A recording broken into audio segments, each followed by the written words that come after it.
consequences are deadly. How far will John go to reclaim control?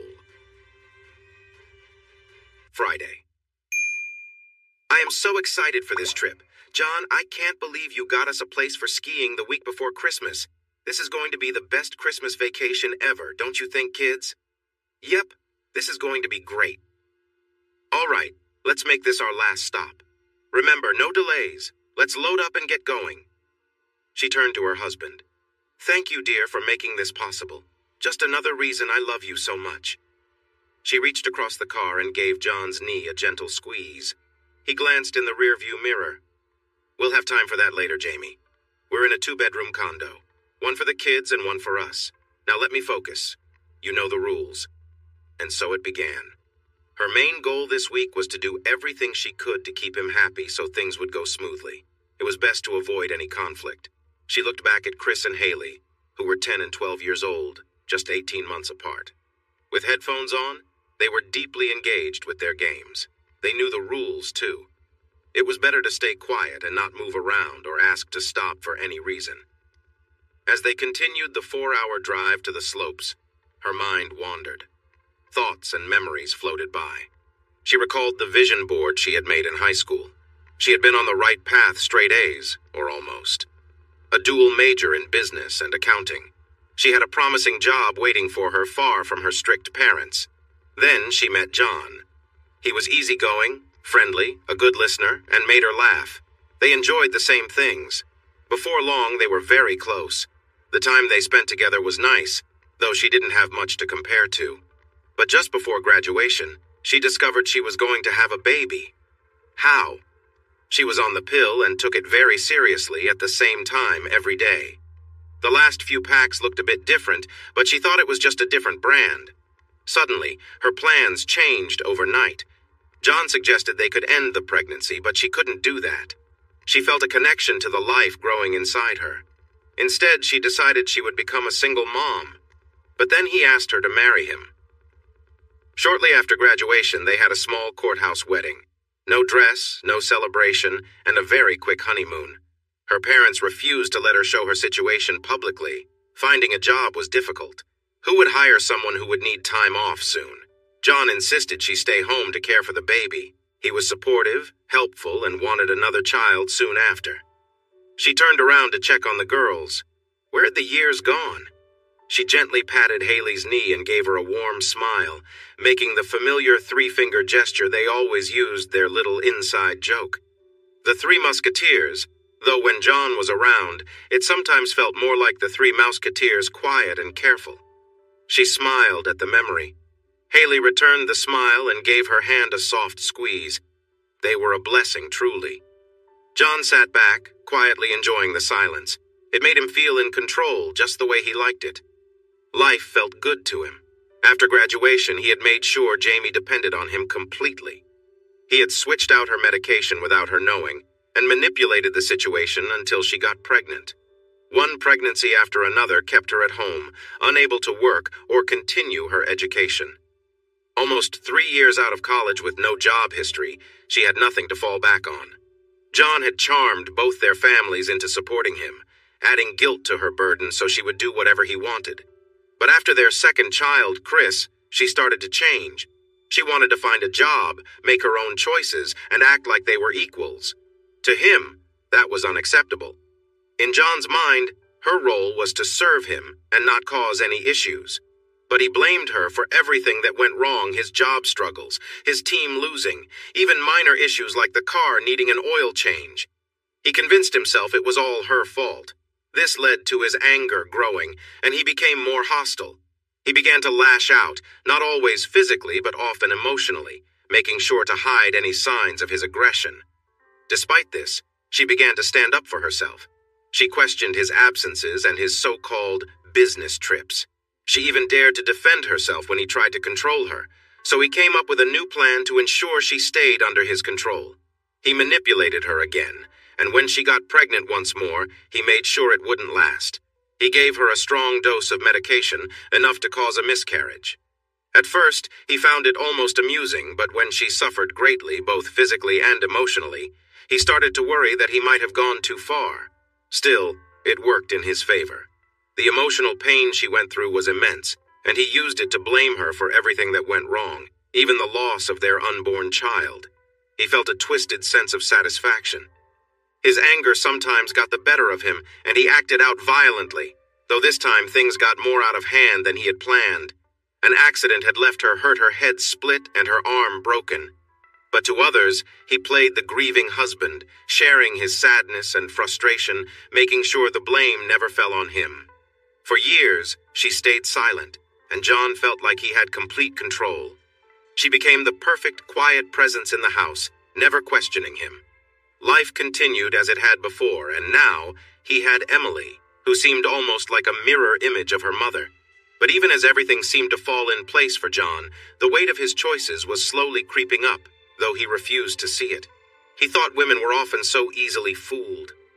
Jamie remembered the loss of her baby. Even after many years, tears still filled her eyes. How did it happen? What went wrong? Deep down, she felt like a failure as a woman and in every other way. She had hoped for sympathy and understanding, but when she got home, John started yelling. She could recall the harsh words, but they didn't cut as deeply as the sadness she felt over losing her child. She believed she deserved this treatment. She felt like a failure as a wife and as a mother. She thought of herself as broken. It wasn't until he lost control and she got hurt that he finally stopped. Even he seemed shocked by what he had done. Things only got worse afterward. The anger turned into more outbursts. It began to feel like he took pleasure in being cruel. Jamie reached out to a divorce lawyer, but he pointed out that they lived in a place with no-fault laws, meaning John might get the children half the time. Jamie couldn't let that happen. She feared for what would happen to the kids if they were left with him. So she stayed, wanting to protect them. She carried her shame alone, sharing it with no one. Her parents loved John and blamed her for everything that went wrong. They said it was her fault for getting pregnant and losing the baby. His parents also accused her of ruining his life and forcing him to marry her.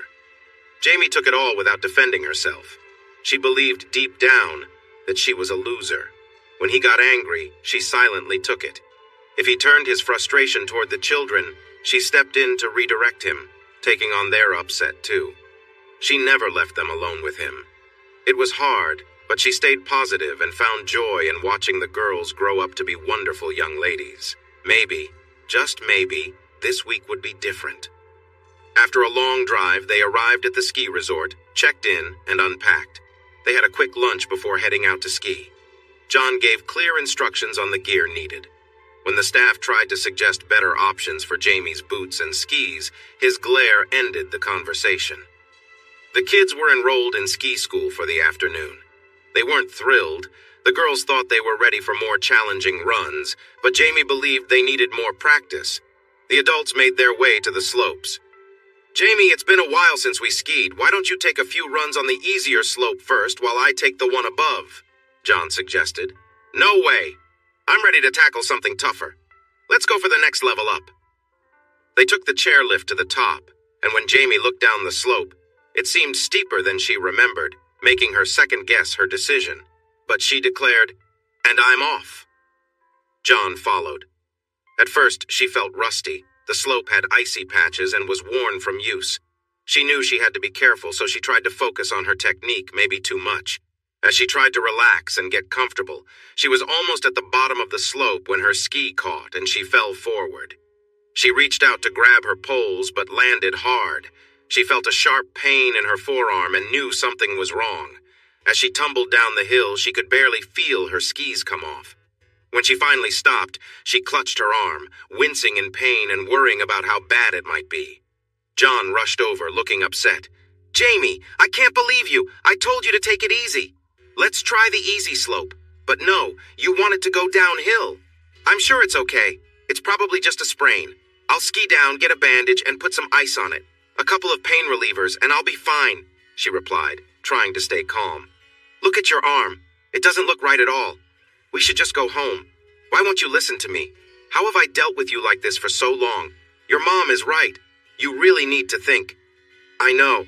I should have started on an easier slope, gone slower, or even rolled. I'm sorry. I just want to ski down and have someone check it." She noticed that everyone around had stopped and was staring. "But can you please lower your voice? The kids might hear you.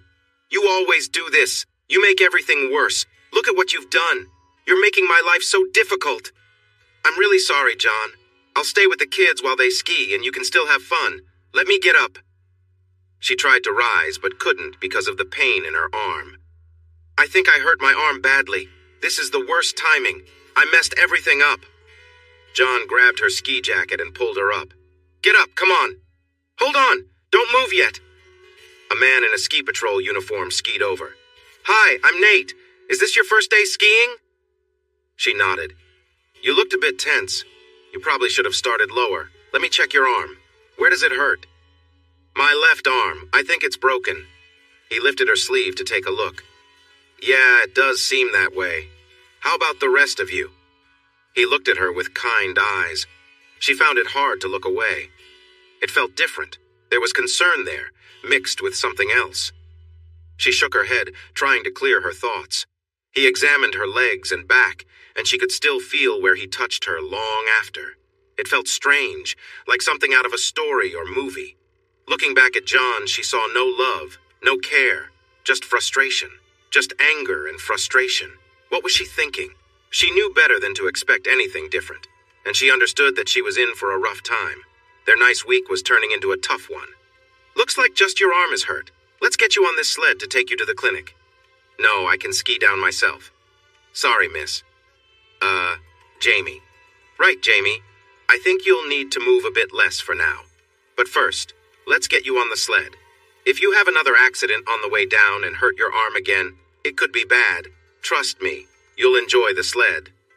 He had John hold the handle and easily lifted her as if she weighed nothing. She was only 5'4", and the joke among her friends was that she was just a bit taller than that. But wow, she thought, not only was he handsome, but he was also really strong. She could still feel where his hand had touched her shoulder as he lifted her. She scolded herself. What is wrong with you, Jamie? She had so many layers of clothes on, but it was strange how she could still feel his touch. She had never felt anything like that before, and John was right there. Feelings of shame and guilt quickly replaced any excitement. All right, here we are at the clinic. I'll unbuckle you now, Jamie, and then we can get you inside. Sir, could you please take her skis and poles? Nope, I'm heading back up for another run. I'll see you in the room later. She knew she would have to face the consequences of ruining his week. He gave her an annoyed glance and skied away. That's your husband, right? The worker asked. She nodded. Nice guy. Anyway, let's get you into the clinic. You've cracked a bone in your forearm. The good news is you won't need surgery. The bad news is you'll need a cast for about a month, and no more skiing for now. I'm going to give you some medicine to help with the pain while I fix it, the clinic doctor explained. Is there someone here to help you to your room? She shook her head. No, it's fine. I'll manage. Just do what you need to do, really. She figured she could handle this and wanted to be alert when John returned. But miss, please just go ahead. He did what he needed to do. He seemed to feel her pain as he carefully put her arm back in place. She ended up with a splint, an x-ray, and then a long arm cast. She tested her arm. Oh, this will take some getting used to, but thank you, doctor. I appreciate your help. She felt frustrated with herself, but she knew that what she had just been through was minor compared to what was coming. Later in the afternoon, John and the kids came back to the room. Great job, Jamie. You've messed everything up. Again, let's just pack the car and go home. No way, John, please. I made a mistake and got hurt. I'll take the kids to the slope and watch them. They'll be okay. That way you can relax and get all your skiing in. I know how much you've been looking forward to this trip. We can't leave. It's good to be away. Please, she begged. We'll stay, but I'll ski with the kids, or better yet, I'll hire trainers for them, and that way I can keep skiing. You can do whatever you want, John said, his voice dripping with frustration. All she could think was, of course, John would play the victim again. She knew what he was thinking, that he couldn't believe he had put up with her for 12 years. He was already planning how he'd tell their parents she had ruined the vacation. He'd probably already sent out a message letting everyone know how hard he was working to be the perfect dad. An old country song came to mind. Everything you did was wrong. She wondered what punishment was waiting for her this time. Maybe he'd just yell. Maybe. She could only hope. That sounds great, John. I need a short nap. The medicine the doctor gave me for my arm has me feeling a bit groggy, she lied. Then we can head out for dinner. I'm so sorry, John. I've put everything on you. Yes, you did. Again, go ahead, take your nap. The kids and I will get dinner and bring you something. Thanks, honey. Later that evening, John turned to the kids. Okay, I don't want to hear a sound from you two. Watch TV or play on your tablets. No noise. You're in for the night. Do not come to our room. Understand? The kids looked at each other and nodded. They knew what that meant. Their mom was in trouble again. Jamie was resting when John came into their room. He tossed a styrofoam container of takeout food onto the desk. So how are you doing, Jamie? Without waiting for an answer, he added, We brought you some dinner. We took a little walk, so it might be a bit cold. Thanks. I'm sure it'll be fine, she said, even though she knew it wouldn't be. Could you help me with a shower and getting into pajamas? No, I have to make some calls. Okay, how are the kids? She asked. They had a great time, all excited for tomorrow. I figured they'd hit the slopes in the morning, then the tube ride after lunch. That should tire them out. I'll try to get some work done after. I thought you weren't going to work while we were here, she said quietly. It's just a little. Some of us have responsibilities and a job that needs attention, even on vacation, unlike others who just lay around watching TV. Jamie stood in the shower, careful to keep her arm dry, wrapping it in a plastic bag to protect the cast. She had been through enough broken bones with Haley and herself to know how to handle it. As she washed, she could hear John talking on the phone, laughing. Work, she thought. Suddenly, she felt John step into the shower behind her. He reached out and began washing her back. His touch was unexpected, and for a moment she softened. She had been bracing herself for anger, but instead, he was gentle. It was confusing. Despite the arguments, the coldness, and the way he treated her, there was a part of her that still cared. For better or worse, right? She wasn't sure anymore. She wondered if she deserved to be treated this way. After all, she often felt like a disappointment to John, her family, and herself. John's temper flared. He grabbed her roughly, pushing her towards him. In the shower, she felt overwhelmed, but she knew resisting wouldn't change anything. She endured it, waiting for the moment to pass. Afterward, she put on her pajamas while John lay on the bed, making another demand. She knew what was expected of her and did her best to finish quickly. She focused on getting through it, waiting for it to end. He became more forceful, and she had no choice but to follow his lead. Eventually, it was over. She felt sore and exhausted, knowing she would have bruises that would take time to heal. She quietly got up and tried to dry her cast, worried it might stay damp. It was going to be a long week, she thought. Once John had fallen asleep, she slipped out of the room and went to sleep with the kids, as she often did when things got rough. The next morning, she felt a little better after some rest. She dressed simply in comfortable clothes and joined the family for breakfast. She kissed John and the kids goodbye as they left for the slopes. I'll just sit here for a while, enjoy my coffee, and take in the view of the mountains, she told them with a soft smile. Maybe I'll go shopping, John said with a frown. She was sipping her drink and looking out the window, lost in thought when she realized she was staring at a man. She looked up and said, Hi, Jamie. How's your arm? I guess everyone is out skiing. Can I join you? He was already sitting down. Nate, you surprised me. Thanks for your help yesterday. Yes, it's broken, so no skiing for me. Sure, join me. Why aren't you out on the slopes? I have work in the evening for the rest of the week. I start at 4. They began talking. She found herself captivated by his eyes. She felt like a teenager with a crush and told herself to stop. She was already in trouble with John, if he saw her talking to Nate. The conversation flowed easily, and she was enjoying herself when her phone buzzed. It was a message with pictures of the kids skiing, saying, Last run for now. We'll meet you for lunch in 15. Be there, she replied. Nate, I really like talking with you. You're so interesting. Maybe we can chat again? A wave of guilt passed through her, but she couldn't help feeling drawn to him. She had never felt this way before. She realized she had invited him to talk again. What was she doing? She got up to join her family. The kids were excitedly talking about how much fun they were having. They had a great lunch, and there was not a single moment of disagreement. That made her uneasy. She felt like a child waiting for a parent to come home. After lunch, they went tubing, and John said they would be back by about 5. She took out her book to read, but mostly watched people instead. "Hi, you haven't made much progress. Should we continue our conversation?" She noticed she had been daydreaming about Nate. He took off his coat, showing a strong build. She caught herself looking at his arms and hands. A wave of embarrassment hit her for thinking too much about him, but the thoughts lingered. "Sure. You have to leave by 4, right?" He nodded, and they talked through the afternoon. When he got up to leave, he took her hand gently and placed his other hand on her shoulder. "Maybe I'll meet you here tomorrow to help the time go by. We can find something fun to do together." She stared at him and nodded, unsure how to reply. But she felt a warmth from his touch, and she chided herself. What was she doing? This might not end well. She needed to stop before things went too far. Yet, deep down, she knew she wouldn't. She would follow wherever he led, just like with John. After the kids went to bed, she cuddled next to John. She wore a new nightgown she had bought for the trip, but her thoughts were troubled.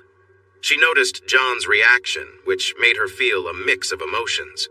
She tried her best to focus as John leaned back, enjoying the moment. She went through the motions, doing what was expected of her, even though her mind was elsewhere. She knew it was easier to pretend than to resist. John responded in his usual way, and soon the routine was over. Next, it was supposed to be her turn, but she wasn't really engaged. John, however, continued, doing what he thought would please her. She faked enjoyment because that was what she had learned to do. She felt disconnected from the moment, her thoughts drifting to someone else entirely. It wasn't about John anymore, but rather a fantasy that gave her some comfort, even if it was fleeting. John didn't notice. He carried on, unaware that her mind was somewhere far away. It didn't last long, and soon everything was finished. He rolled away, done with what he had come for, leaving her lying there, still feeling unsatisfied and alone. She knew better than to expect more. It was always the same. "That was nice, John. Thanks," she said, putting on a smile. "Almost forgot my arm was broken," she added, trying to lighten the mood. "Why don't you go again?" he suggested, but she wasn't up for it. She made her excuses and moved away, knowing that her mind was already too far gone to come back to the present. It was always the same routine. She went through the motions, tried to get through it as quickly as possible, and pretended everything was fine. But deep down, she knew it wasn't. She often had daydreams when she was alone, imagining things that brought her some sense of escape. But whenever she tried to express these thoughts, his reaction was always dismissive. John liked being in control. He moved at his own pace, never caring about her needs or feelings. It wasn't always like this, but things had changed after Chris was born. Around the same time, the way he treated her became more distant, even hostile. After it was over, John rolled over and went to sleep without a word. No affection, no acknowledgement. She quietly got up and went to the bathroom to clean herself up, feeling empty. Sunday. "I've got the kids set up for a snowmobile ride today. We'll have lunch out there, so we won't be back until dinner," John told her. "One of the kids will be with me, and I arranged for one of the guides to take the other. Any chance you could do it with your cast?" "I don't think so," she replied. "The cast is too big and the trails are bumpy. I'll probably just browse the stores instead." In reality, she was hoping to see Nate again. She couldn't help but wonder if he might actually be interested in her. She wasn't as young as she used to be, but she still looked good for her age, she thought. Blonde hair, a decent figure after having 2 kids. But then she remembered the bruises and felt a pang of self-doubt. She took the elevator down to the lobby and sat with a cup of coffee, waiting. It wasn't long before Nate showed up. They picked up their conversation where they had left off, and after some time, he stood up and took her hand. "Let's go somewhere quieter, Jamie. You'll like it, and you know you will," he said softly. She felt conflicted, but followed him anyway, unsure of what to do. His eyes, his presence, they were too much for her to resist. She felt a mix of emotions: guilt, shame, and a deep desire for something she hadn't felt in a long time. They went to a room upstairs, and he opened the door for her. "Hey everyone! Thanks for watching. Don't forget to subscribe and turn on notifications so you won't miss any of the exciting stories we have coming up. What do you think about the characters in this story? Let us know in the comments. "We'd love to hear from you. Would you like something to drink?" he asked. "No, I'm fine," she whispered, her heart racing. He moved closer and they embraced. She felt a wave of nervousness wash over her, but couldn't deny the pull she felt toward him. His touch, his closeness, it all seemed so different from what she had at home. He kissed her softly at first, but as she responded, it became more intense. She realized how much she missed this feeling, passion, excitement, and the anticipation of something new. His hand gently rested on her shoulder, and when she didn't pull away, he grew bolder, moving his hand under her sweater. For a moment she hesitated, but then she let herself get lost in the moment, ignoring the pain and doubts that nagged at her mind. She nervously reached for his hand, feeling a mix of excitement and hesitation. Nate's presence was strong, and she couldn't deny the attraction that had been growing since she first saw him on the slopes. He noticed her hesitation and said softly, "Let's get comfortable." She followed his lead, feeling shy at first, but his reassuring words gave her confidence. "You look amazing," he said, though his eyes lingered on the bruises.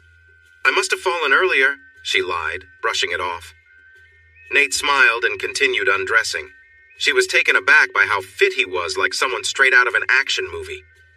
He gently took her hand and guided it toward him, encouraging her to relax. They kissed again, and her nerves started to fade. His touch moved from her neck to her shoulders and then lower as the intensity of the moment grew.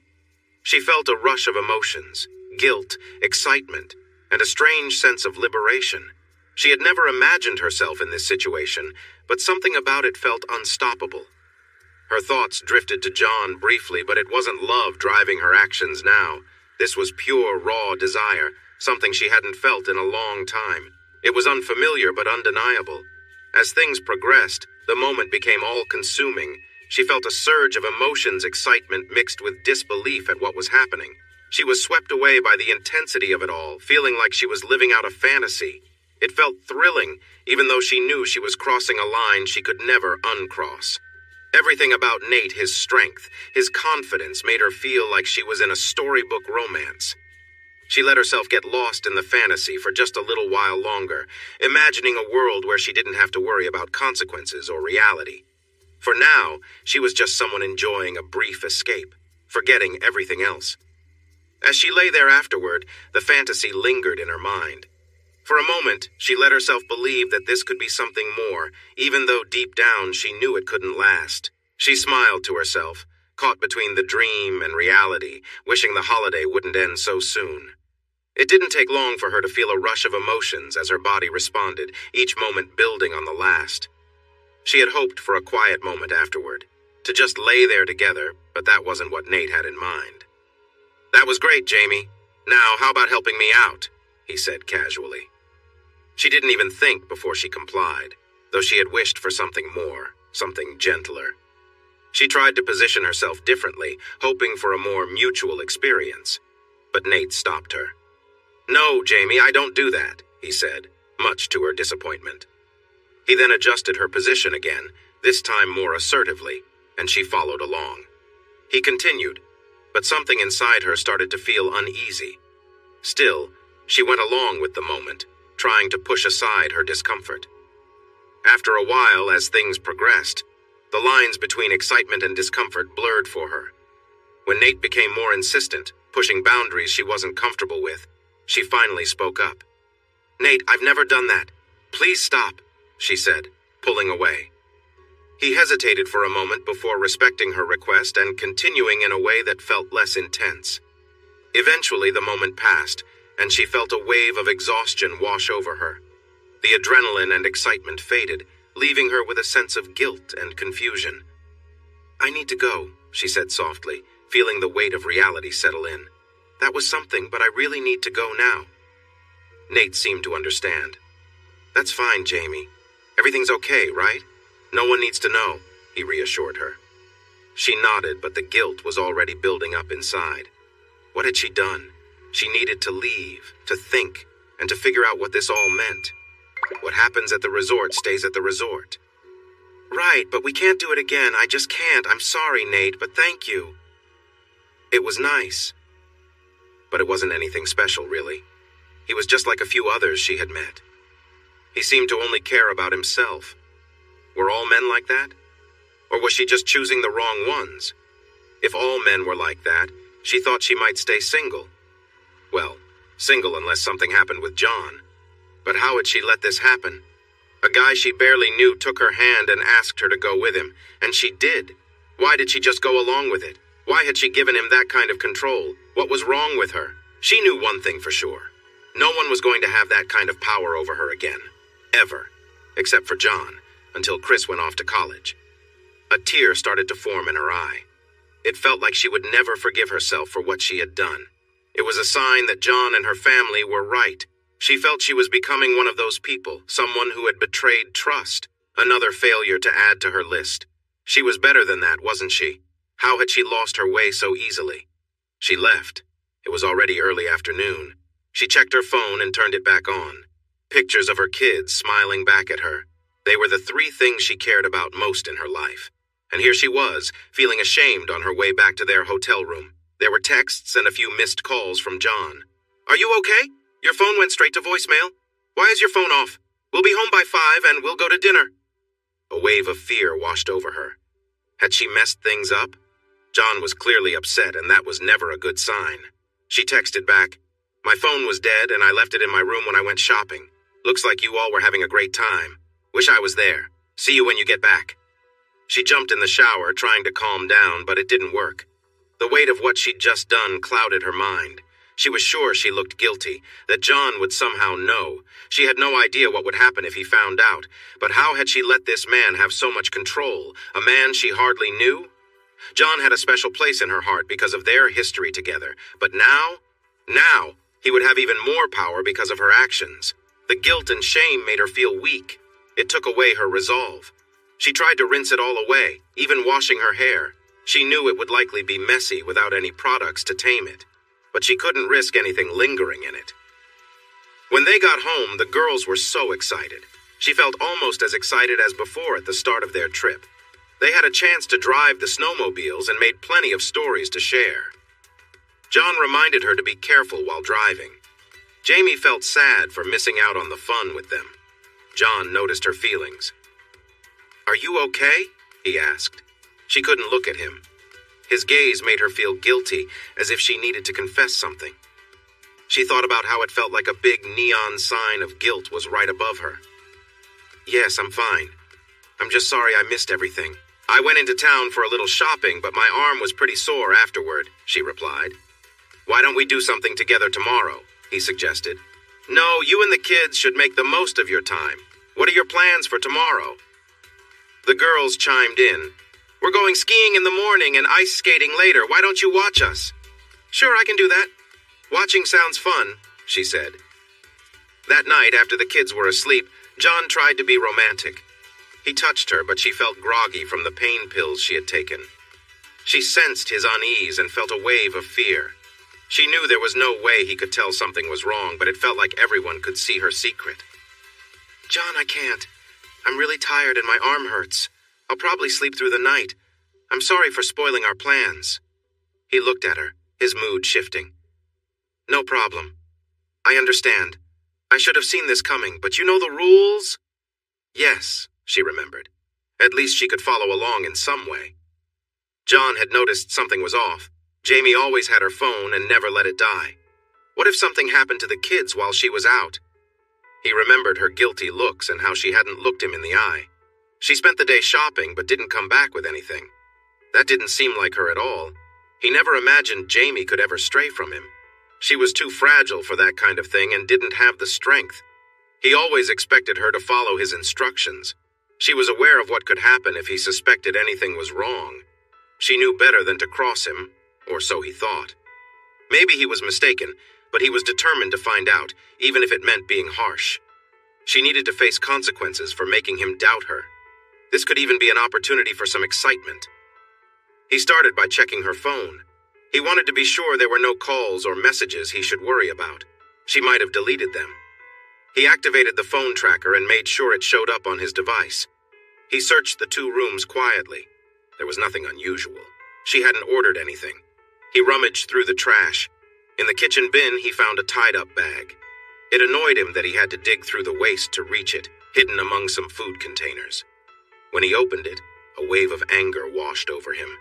After everything he had done for her, this was how she repaid him? It was infuriating. He thought of waking her up and starting her punishment right away, but he wanted to take his time with this. He needed more information. He took a swig of strong alcohol. Who was involved? It had to be the guy from the ski shop. He rushed downstairs to check the car. There hadn't been any new mileage since they arrived. She had lied about her trip into town, so she must have seen him here. Did she really think she could get away with this? He began to plan her punishment. Maybe he should confront her now, but she looked too drowsy to make it interesting. Tomorrow he would make her face the music. He was eager for it. And then he would end their marriage. After all, he had someone else in mind. He thought about changing some of her medicine to ensure things went his way. It was a restless night, filled with thoughts of revenge. "John, you look terrible. What's happening?" "Oh, I just had a rough night. Something I ate didn't sit well with me." "Why don't you take a break from the kids? They would understand." "No, it's fine. I don't want to mess up their vacation like someone else tried to do." Her face flushed with guilt and shame. "We'll see you at noon and then head to the rink." He gave her a quick kiss on the cheek, not wanting her to be suspicious. Ironically, that kiss made her worry that something was wrong. He never kissed her goodbye. Instead of skiing with the kids, he dropped them off with an instructor who promised to teach them new skills. The kids were excited. He returned to the hotel, found a quiet spot, and kept an eye on the location of Jamie's phone and the lobby. She never left the room. In a way, that made him even angrier. He had wasted the entire morning looking forward to catching her in the act. At noon, John gathered the girls and met up with Jamie for lunch. Afterward, they all headed to the skating rink. Jamie was quiet, but she seemed to enjoy being outside and watching the girls. Eventually, she laced up a pair of skates and joined them on the ice, moving carefully at first, but soon relaxing and laughing with them. The three of them were having a great time together, but John couldn't stand it. How could she be enjoying herself after everything? He expected her to be apologizing, begging for forgiveness. As he watched them, his frustration grew. He held on to his anger, waiting for the moment to make her pay.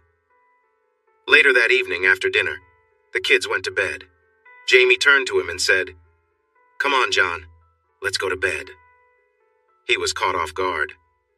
"I don't know, Jamie, I'm pretty tired. Maybe we should take a rain check," he said, suspicious of her sudden interest. "John, I need you. I feel like we've been distant during this trip, and I don't want that. I know I messed up, and I'm sorry. I just want to feel close to you," she said softly. What could he say to that? Reluctantly, he agreed, and they went to bed. They hugged, kissed, and for a moment, things felt almost normal. But John wasn't in the mood for reconciliation. His frustration took over, and in that moment, all he could think about was control. He wasn't interested in closeness, only in asserting his dominance.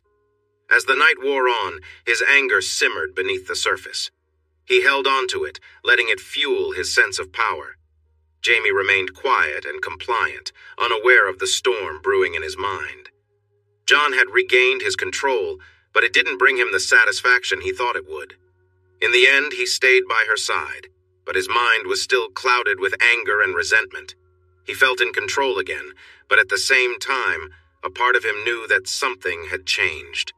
The distance between them had grown deeper, and no matter how hard he tried, he couldn't shake the feeling that things would never be the same again. John's frustration had built up over the course of the evening, and it showed in his rough behavior.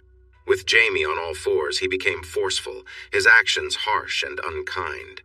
She winced, but remained silent, doing her best to get through the moment.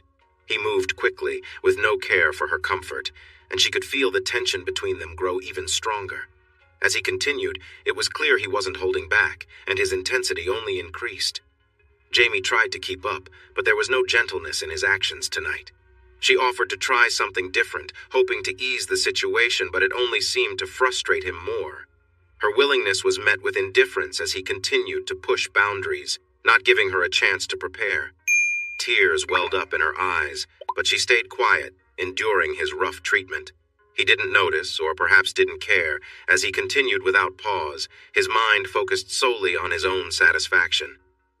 When it was over, Jamie wiped her eyes with the sheet, trying to understand what had just happened. "Is everything okay, John?" she asked softly, sensing something was different. "I guess I got carried away," he replied, brushing off her concern. He remained distant, lost in his own world, as she quietly dealt with the aftermath. It was a night that neither of them would forget, but for very different reasons. Jamie felt a deep sense of confusion and sadness, unsure of where things had gone so wrong. John, on the other hand, seemed content to let things be, showing no sign of regret for his actions. "I'm feeling a bit tired, but I'm okay," John replied with a slight smile. Jamie looked at him, wondering why he had been acting so strangely lately. It was as if something was bothering him, but she brushed it off for now. They had both been enjoying their vacation, and she wanted to focus on making the most of the time they had together. "Tomorrow will be fun," Jamie said, trying to lighten the mood. "Skiing all day sounds great. Just remember to take breaks, okay?" "We will, Mom," the girls promised, excitement shining in their eyes. "All right then. Let's all get some rest now so we can be ready for the day ahead," Jamie said. Once the kids were settled in for the night, Jamie took a moment to gather her thoughts. She felt a mix of emotions, guilt, confusion, and a deep need for connection. Meanwhile, John was outside making a call to a friend about a serious matter. He was trying to find a lawyer, even though it hurt him to think about it. The friend was shocked to hear about the situation, but John knew he had to take action. He didn't want to wait any longer. He needed to sort things out after the holidays. The next day was filled with laughter, skiing, and family bonding, which brought Jamie a sense of joy. But deep inside, she still felt uneasy about the changes happening between her and John. They all enjoyed the afternoon together, but as night fell, she knew that they needed to talk about what had happened between them. "Tomorrow is another big day," she said as they wound down.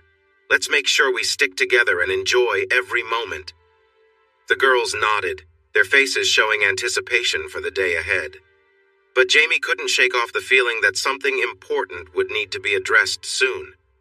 At dinner, Jamie noticed the quiet tension in the air. "You're awfully quiet," she said to John. "Everything's fine," John replied. "It's been a great vacation so far. I'm really looking forward to tomorrow. We got fresh snow last night, so I thought the kids could have another lesson in the morning. Their instructor can take them for the afternoon. Why don't I take the kids to their lesson and watch them on the slopes?" Jamie suggested. "I'll pack lunch and snacks so you don't have to stop. You could spend your time on the upper slopes and really enjoy yourself.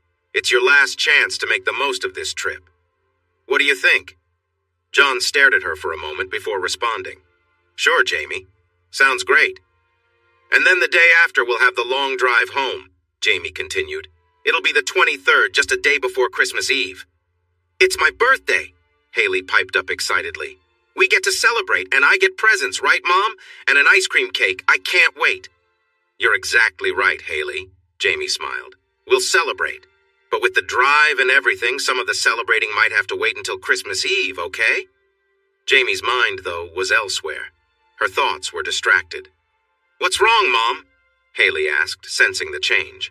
"Oh, nothing, sweetheart," Jamie reassured her. "I've just been thinking about how much fun you've all had this week. I've really missed being part of that. So tomorrow you all have to make the most of it, okay?" That evening, they spent some time together as a family. John stepped out for a while, supposedly for work. Jamie found it odd that he was making business calls at 8 o'clock, especially since he seemed to be laughing more than discussing anything serious. Later, when they were in bed, Jamie took a shower and tried to rekindle some connection. "Come on, John," she said playfully. "Let's enjoy ourselves tonight. I bet you'll be too tired tomorrow." She tried to draw him in with gentle touches and a kiss, but his response lacked the energy she had hoped for. Determined, she continued, hoping to bridge the distance between them. But as things progressed, John became more detached, his actions rougher than she expected. Eventually, John got out of bed, surprising her. "What are you doing?" she asked, confused. He shifted her position without explanation, and what followed felt uncomfortable and unsettling. Jamie tried to keep up, but it was clear that something had changed between them. Despite her discomfort, she stayed silent, unsure of how to react. In the end, John seemed satisfied, but Jamie was left feeling more distant than ever. She couldn't shake the feeling that things were not right, but she didn't know how to fix it. John pulled her closer, but his thoughts were elsewhere.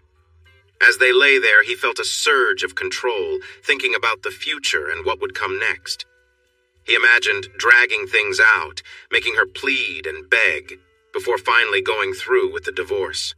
He could picture their families siding with him, blaming her for everything. It was all part of his plan, but for now, he decided to let it play out. The next morning, John left early without a word. Jamie handled the morning routine with the kids, getting them ready and suggesting they try snowboarding instead of skiing. The kids loved the idea, and after a morning lesson, they spent the afternoon enjoying the new activity. Jamie took lots of pictures, capturing their smiles, and for a brief moment, it felt like things were normal. John returned later, tired from a full day on the slopes. They all turned in early, and to her relief, John wasn't interested in any tension that night. The day had worn him out. Jamie tried to find peace in the quiet, but sleep didn't come easily. She lay awake, her mind racing with thoughts of the future. What would it be like from here on? Could she endure this until the kids left for college? The growing resentment inside her was hard to ignore. The next day, the kids wanted to snowboard a little longer before they left. Jamie stood beside John, holding his hand as they watched the girls on the slopes. It was a rare moment of calm. They had lunch together, packed up, and got ready to head home. "So was that the greatest Christmas vacation ever?" Jamie asked, smiling at her kids. "You bet, Mom. It wasn't just the best Christmas vacation, it was the best vacation ever," Haley replied. "We're sorry you couldn't have as much fun with your arm, but maybe next time when it's better we can come back." "We'll see. Maybe we can do it again if we can find time," Jamie said, hoping to keep things light. John remained quiet on the drive home. Jamie glanced over. "You're very quiet, John. Are you okay?" "Yeah, everything's fine. I'm just tired. The kids wore me out, and I think I might still be feeling a little under the weather." "Do you want me to drive?" she offered. John shook his head. "No, I've got it." The rest of the drive was filled with silence. The kids wore their headphones, and there were no stops along the way. John smiled to himself. He was already planning his next move. Everything seemed calm now, but he knew what was coming. He'd keep things smooth until Christmas Day. Then he'd make sure Jamie felt the full weight of his anger. For now, he'd play along. But once the holiday was over, things would change. "Oh, what a fun time," as that old book from high school said. He thought maybe he should never have married her. Maybe he shouldn't have changed her medicine and caused her to become pregnant. But she had always taken good care of him. She was so unaware of what he did outside their marriage. He was planning to end things with her and move on with Emily. After all, she was just as clueless, and he needed someone to look after him. They walked into the house, their house, the place filled with love and memories. The tree was drying out and needles were falling off. Some ornaments had dropped. She hoped that wasn't a bad sign. John had been acting strangely. The way he was behaving he couldn't possibly know. Could he? Everyone was so tired that they decided to celebrate her birthday the next day, Christmas Eve. They enjoyed her special day with burgers at her favorite restaurant, presents, and cake. Jamie always disliked having her birthday so close to Christmas, and she worked hard to keep the two celebrations separate. It wouldn't be fair to mix them. Christmas Eve brought excitement for the girls. They had frozen pizza, set out cookies and milk for Santa, and sprinkled reindeer food on the front walk. Although the girls no longer really believed, it was still a fun tradition. They also opened a present and listened to a story. John was feeling tired, so he relaxed while Jen prepared the gifts, did the final touches, and cleaned up to get ready for the big gathering the next day. Both adults were exhausted and went straight to bed. John felt unwell, and Jamie ate most of a cookie and drank half the milk before sweeping the reindeer food off the walk. Tomorrow was the big day. The kids woke up at dawn and eagerly dived into their stockings, starting on candy to give them energy, then moving on to the presents. Wrapping paper and ribbons were everywhere. It looked as if a whirlwind had blown through. John went into the study and turned on the TV. Jamie began cleaning up while making breakfast. The girls took a break for some real food. Jamie's parents arrived. They criticized her for not following John's advice, for getting hurt, and for leaving all the work to him. He received praise for being such a patient husband and a wonderful father. Gifts were handed out, and she received a gift card. Next, his sister arrived with more gifts. Jamie's sister Kelly came with her children. There were presents everywhere. The women started working on the meal, while the men took the kids outside to play for a while. It turned into a lovely family feast with many stories and laughter. There was love, joy, chaos, and confusion. It was wonderful. Occasionally, Jamie felt overwhelmed by guilt and a sense of worry, but she also felt anger and growing resentment. Everyone thought John was the perfect husband and father. She felt grateful to have John in her life, even though others might not understand. Her sister pulled her aside and took her into the bedroom. "Jamie, what's going on? You look like you're really worried and John seems so happy. Please talk to me." I can't, Kel." Tears began to form in her eyes. "I've done something terrible, something I can't fix. I don't know how or why it happened, but I feel so ashamed. Mom's right. I'm a failure. As a person, a wife, I feel like I've let myself down." "Jamie, stop! Mom is wrong. I don't get why she treats you so badly. She's always been unfair to you. You've always been the good one. Mel and I were the troublemakers. I've asked Mom why, but she never tells me. Maybe she thinks you're too responsible since you're the oldest. I don't know. It doesn't matter. You're kind, smart, generous, and beautiful. You are a great person, a wonderful friend, and an amazing mom to our two lovely daughters. You raised them all on your own." Kelly hugged her tightly, tears also flowing. "I know John can be difficult. I've seen him act one way with the kids, then switch to being nice around adults. I've seen him do the same with you when he gets home. There's no way you keep getting hurt by accident unless something is wrong that we don't know about. You've never asked for help. You've always done everything yourself. You don't have to be that way. I don't care what has happened. You don't need to face this alone. I love you, and Mel loves you too. Let us help you carry this weight. Please, Jamie, let me in. We can face whatever comes together." "Thank you, Kelly," Jamie cried as she held her sister close. "You and Mel have always been there for me, and I appreciate it more than you know. But I need to figure this out myself. I think big changes are coming, but I don't know what they will be, and it makes me nervous. I might need your support, though. I'll always be here for you. Just know that. And please be careful. You can talk to me whenever you want, but I really think he's not treating you right. Call me any time." By 7, everyone had left. The girls were tired and were getting ready for a shower before bed. Jamie wanted to relax, but John wanted her to tidy up while he had another drink. "Can we take care of the rest later?" she finally said. "Let's go upstairs and you can give me a special Christmas present," John said with a grin. "I need a few minutes to sit and gather my thoughts," Jamie replied, trying to stall. "I'll grab some tea and join you," he said, not giving up.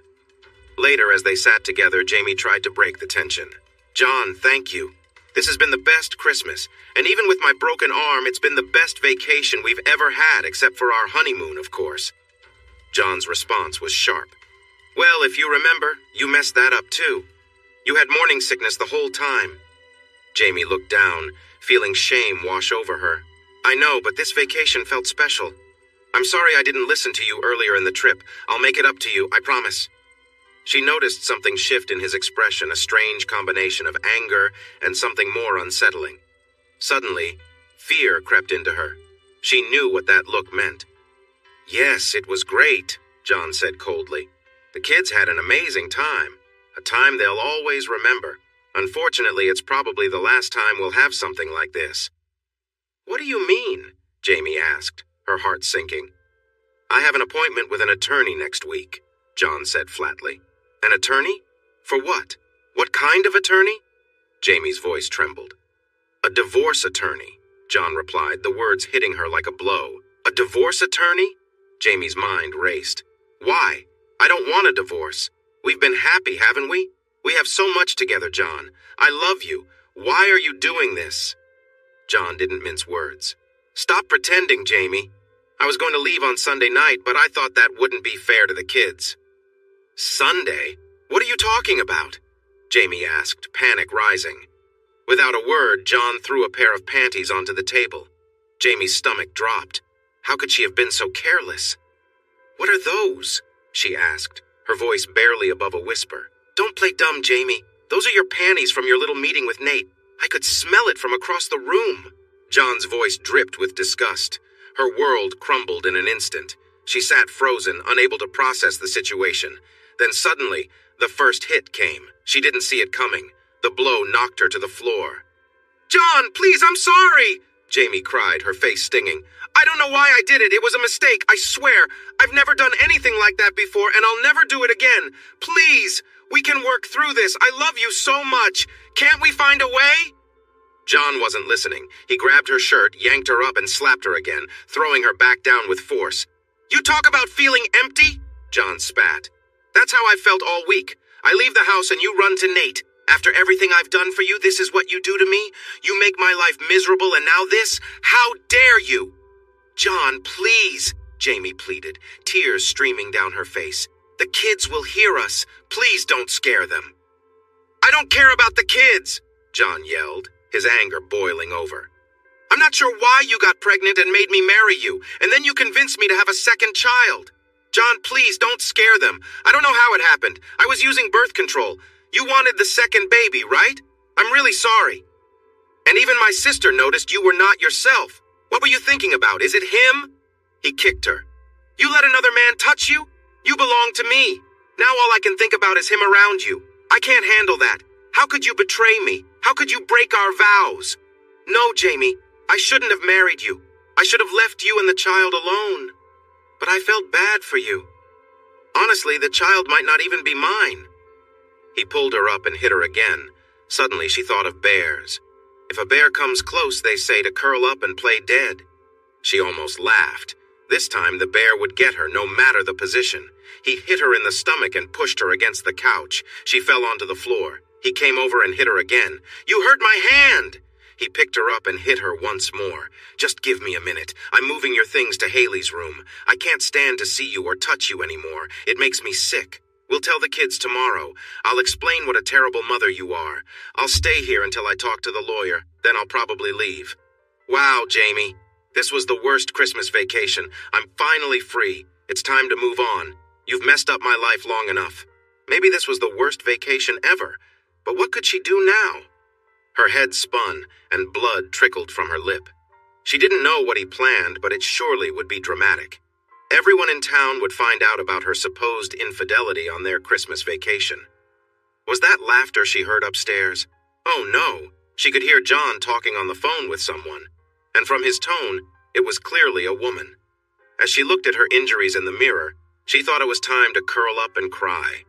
She had a lot of tears. An ice pack would help too. They say the morning brings clarity.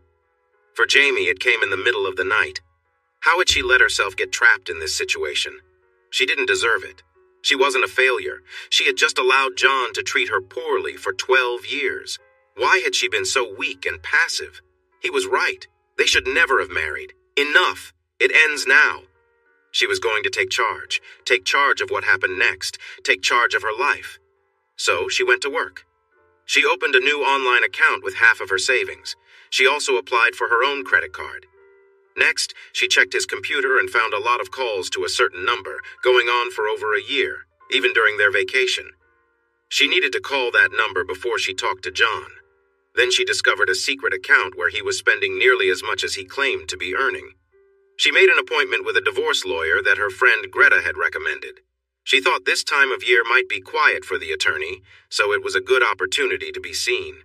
"Good morning, girls. I made waffles and bacon for breakfast today. How does that sound? After that, you can play with all your new toys," she said, looking at her daughters. They could tell something was wrong, but they wisely stayed quiet about it. "Good morning, John. I made some coffee for you. Feel free to help yourself to the waffles. I need to run some errands for a couple of hours, and then we can talk," she said with a tone that suggested she was ready to move on. Okay," John replied, confused. He expected her to be upset, but she seemed calm, though her face was puffy. He felt something was off and thought about tracking her phone. "I'll be back soon. After I return, your dad and I will talk, and then we can all have fun. Remember, we have New Year's Eve coming up, and you two are getting old enough to stay up until midnight, right?" she said with a bright smile. "Yeah!" they cheered, surprised at her upbeat demeanor. As she walked out the door, she felt a sense of determination. Her first stop was the phone store. "Hi, I need a new phone. Someone might be tracking me," she explained. "We can turn off the tracking features, but that would make some apps unusable, right?" The clerk said. "Yes, and it could be more complicated than that. I need a new phone and a new plan, in my name. Can you transfer my photos and contacts too, but keep other data away?" she requested. With the new phone acquired, she made her first call to the number John frequently contacted. "Hello, is John Logan there?" she asked. "No, he's away on a business trip. Who's calling?" the voice replied. "Actually, he's skiing with his wife and kids. This is his wife, Jamie." "What? But he's not married. I would never date someone who is. You're lying," the caller exclaimed. "No, I'm not lying," she said firmly, ready to uncover the truth. "We've been married for over 12 years and have kids aged 10 and 12. But that's all right. Right now, I'm heading to the divorce lawyer. Let me send you some photos and I'll call you back. By the way, who are you? I only have your number. He calls you a lot." "I'm Emily. Emily James." Emily glanced at the photos, including ones from Christmas. "Oh no, Jamie, the pictures. I'm so sorry. I never wanted to be the other woman. If I had known he was married. I guess that explains why his schedule is always so crazy. Why I never met any of his family. Did I cause the divorce? I would feel terrible if I did. I can't believe. All this time. About a year and a half and we look so similar. Let me send you some pictures too." "Wow. We really do look alike. It's kind of strange. No, you didn't cause it. We just lost our connection over time. Maybe we never had a real love.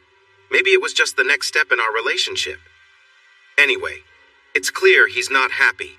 Not with me, or the kids, and maybe with someone else in his life. Maybe there was always someone else, and that's been the problem. Jamie, I'm really sorry." "It's not your fault, Emily. Anyway, I'll let you two sort this out. We're getting divorced, so he's free if you want him. He told me yesterday he planned on divorcing me." "He told you on Christmas?" "Yes, but there are reasons for that. Emily, I'll be talking to him in a couple of hours to discuss our next steps. Can you wait to call him until after that?"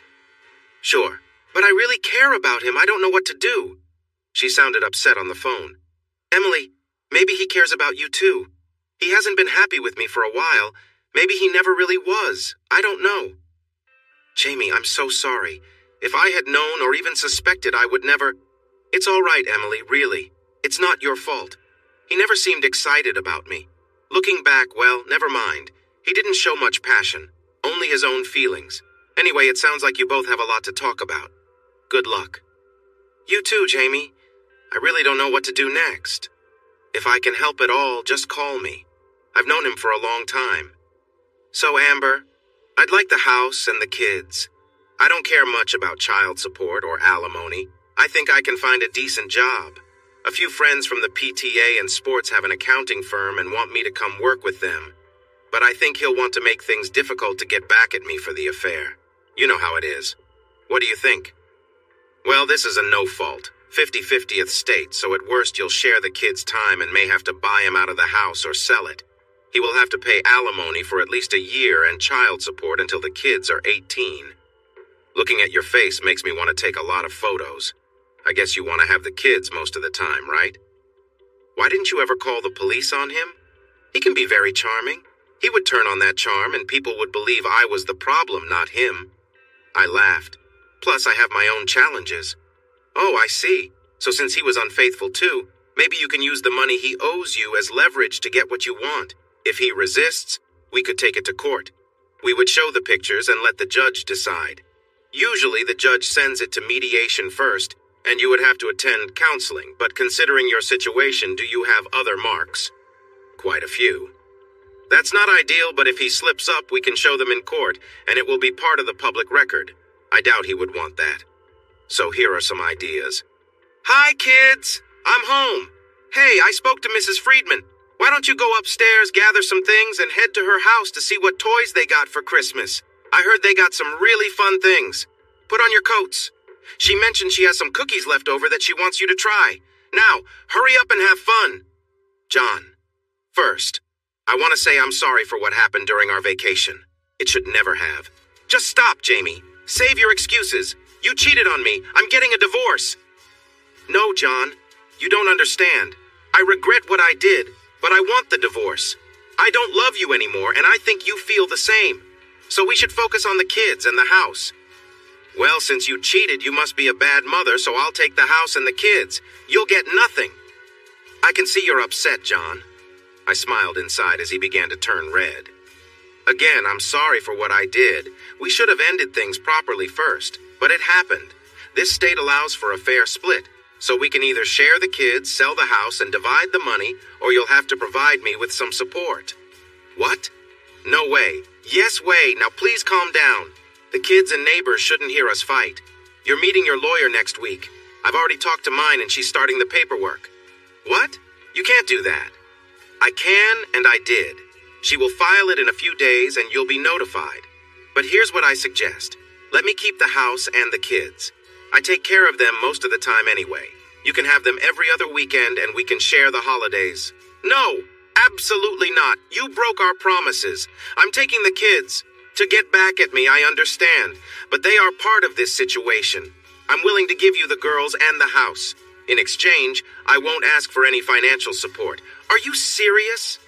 Before you reject this, John, I want to mention that I spoke with Emily and I'm reaching out to others from the past. His eyes widened and his mouth opened as if he wanted to speak. This means they could provide information for court. And just think, that information might get shared with your family and our friends, and it could end up in some public places, along with pictures of me that I'd rather keep private. Calm down, John. You don't want to be that worked up. He moved closer and pushed her down, grabbing her shirt tightly. He was trying to scare her. You will regret this. I'll make sure you remember it. No, not again! In a calm but strong voice, she said, Go ahead, John. If you want to teach me a lesson, that's fine. I've been recording this, and after I defend myself, I'll call the police, and you'll face serious consequences. So this is your only warning. Let me go. Now. He let her go and stepped back, unsure of himself since she'd never stood up to him like this before. Why don't you take a moment to think? It's best to talk to your lawyer. You know you don't really want to be the main caregiver for the girls. They might seem easy now, but when they grow older, the changes that come with growing up can be challenging for everyone involved. And if it came to light that maybe you aren't the perfect father after all, think about how that would change things. Maybe we should focus on making this change as easy as we can for the girls. They deserve that.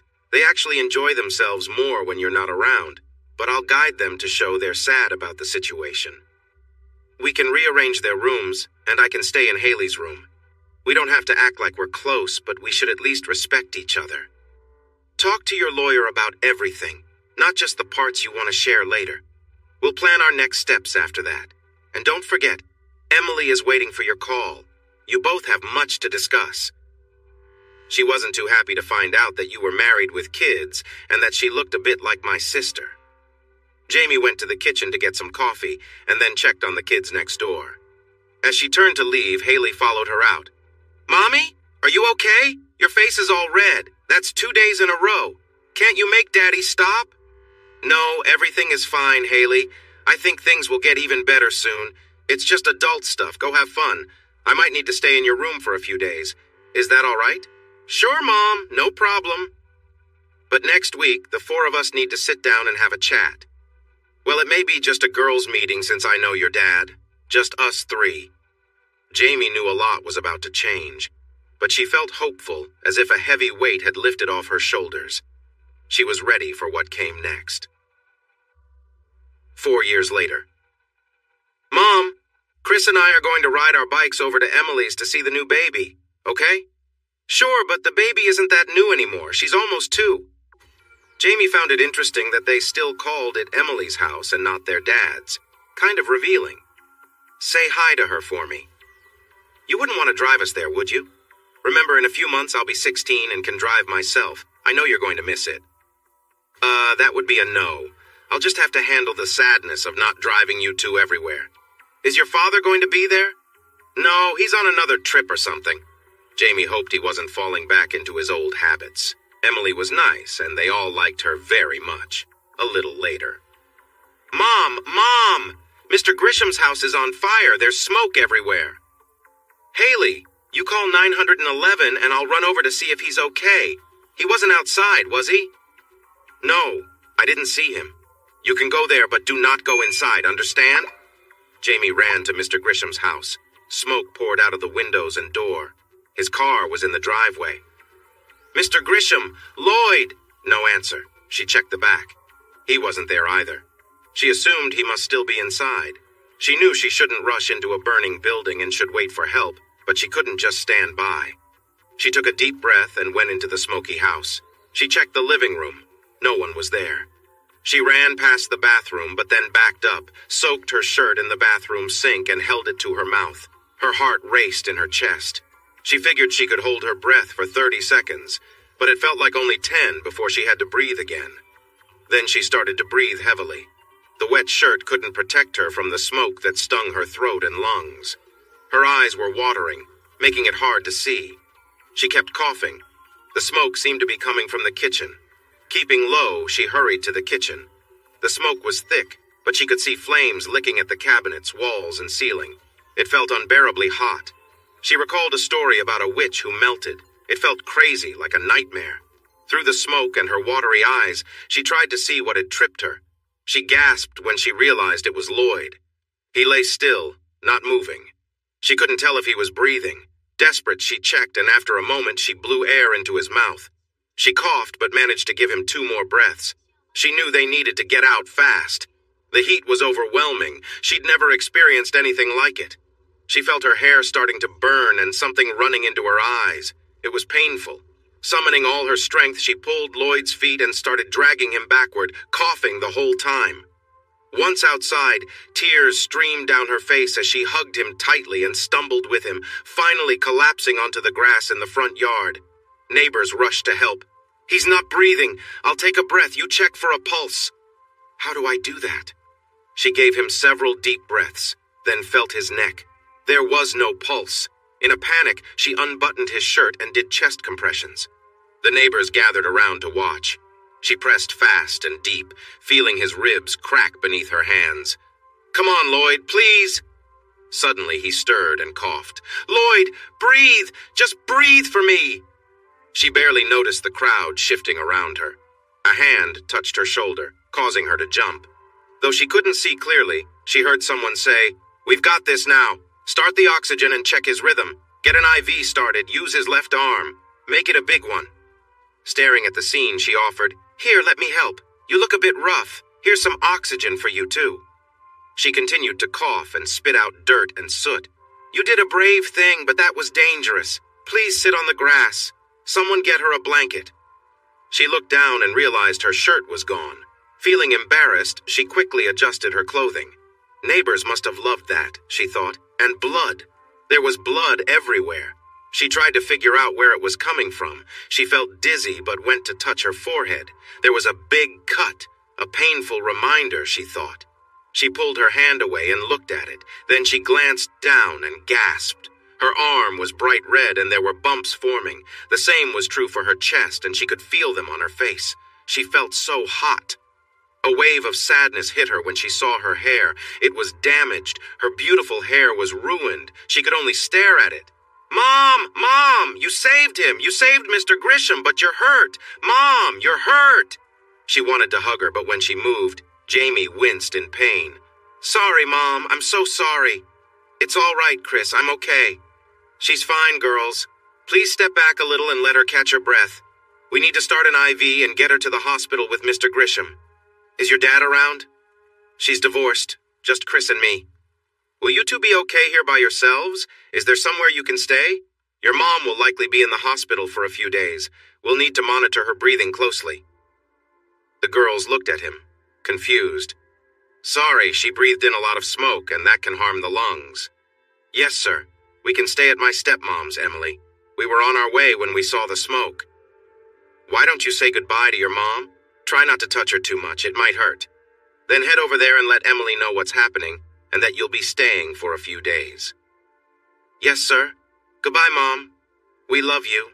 All she could do was stare and mumble something like, "I love you" back. Her lips felt swollen too. Then she asked, "But how is Lloyd? Is he all right? Is he going to be okay? He wasn't breathing. He looks like he'll be all right. I think you helped save his life, but like you, he breathed in a lot of smoke, so we'll need to monitor his lungs too. He was better protected in long sleeves and pants, so he didn't get as hurt. I tripped over him and hit something I couldn't see. It was so smoky. It'll be okay. Just relax for now and let us take care of you. Who are you, by the way? Jamie. Matt. Lloyd's already on his way to the hospital. The second truck is here, so let's get you ready to go. She tried to focus on what the man was saying, but her thoughts became blurry, and she felt darkness closing in until she could see nothing. Her last thought was, he called me Miss. She woke up to the sound of beeping machines around her. There was something uncomfortable in her throat. She needed to get it out, but her hands were restrained. She began to move around. It's okay, Jaime. There's a breathing tube in your throat, but we're going to take it out soon. Just take a deep breath. That's it. She felt the tube being pulled from her mouth and noticed some moisture on her lips and neck. She tried to reach up again. Sorry about that. He cleaned her up. Now that we have that out, let me free your hands. We'll put on this face shield to help you breathe better. Your lungs have been struggling a bit. How long? Well, you've been in the ICU for 4 days now, but you're doing well. Your numbers are improving. Here, take a sip of water. It will help. Just then, the doctor came in. Ah, it's good to see you awake, Mrs. Logan. I'm Dr. Morgan. You really helped Mr. Grisham. You have some burns and smoke inhalation, but nothing too deep, and your lungs are responding well. So, she coughed softly. So we're keeping you here for now. Later this morning, you'll move to a different room. You need dressings twice a day, a high-calorie and high-protein diet, and plenty of liquids. You have to drink a lot of water since it's leaking out. In a weak voice, she asked, How long? You've been here 4 days, probably 3 or 4 more before you can go home. Lloyd? Is he okay? He's already home. You saved him. He has a few cracked ribs from your compressions, but is doing well. He only has some burns on his face. Talk to you later, Mrs. Logan. Jamie. Jamie it is. There are some anxious young ladies out here who want to see you if you feel up to it. Please! The girls rushed in. Mom, we were so worried! They tried to hug her but paused because her arms and body were covered with dressings. I really need that hug. Come here. They hugged her tightly and cried a little. It hurt, but it felt good too. Mom, look! You're a hero. You're in the paper and we saw you on the news. There's even a video. Then, in a quieter voice, she added, they had to cover you up a bit while you were doing CPR because, well, it was a little too much. But on the internet, there's no cover-up. They showed her the news clip. Oh my goodness, they filmed me? Really? They nodded. But you looked amazing, Mom. Your moment is trending. Well, that makes me feel so much better, Haley. Nothing like doing CPR and being all over the neighborhood news. I'm so embarrassed. Here, watch this clip.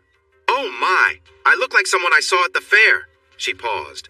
Pack our bags, girls. We need to move. But Mom, it's great. What? My moment on display? No way. But you looked really good, Mom. She laughed. I was hot, right?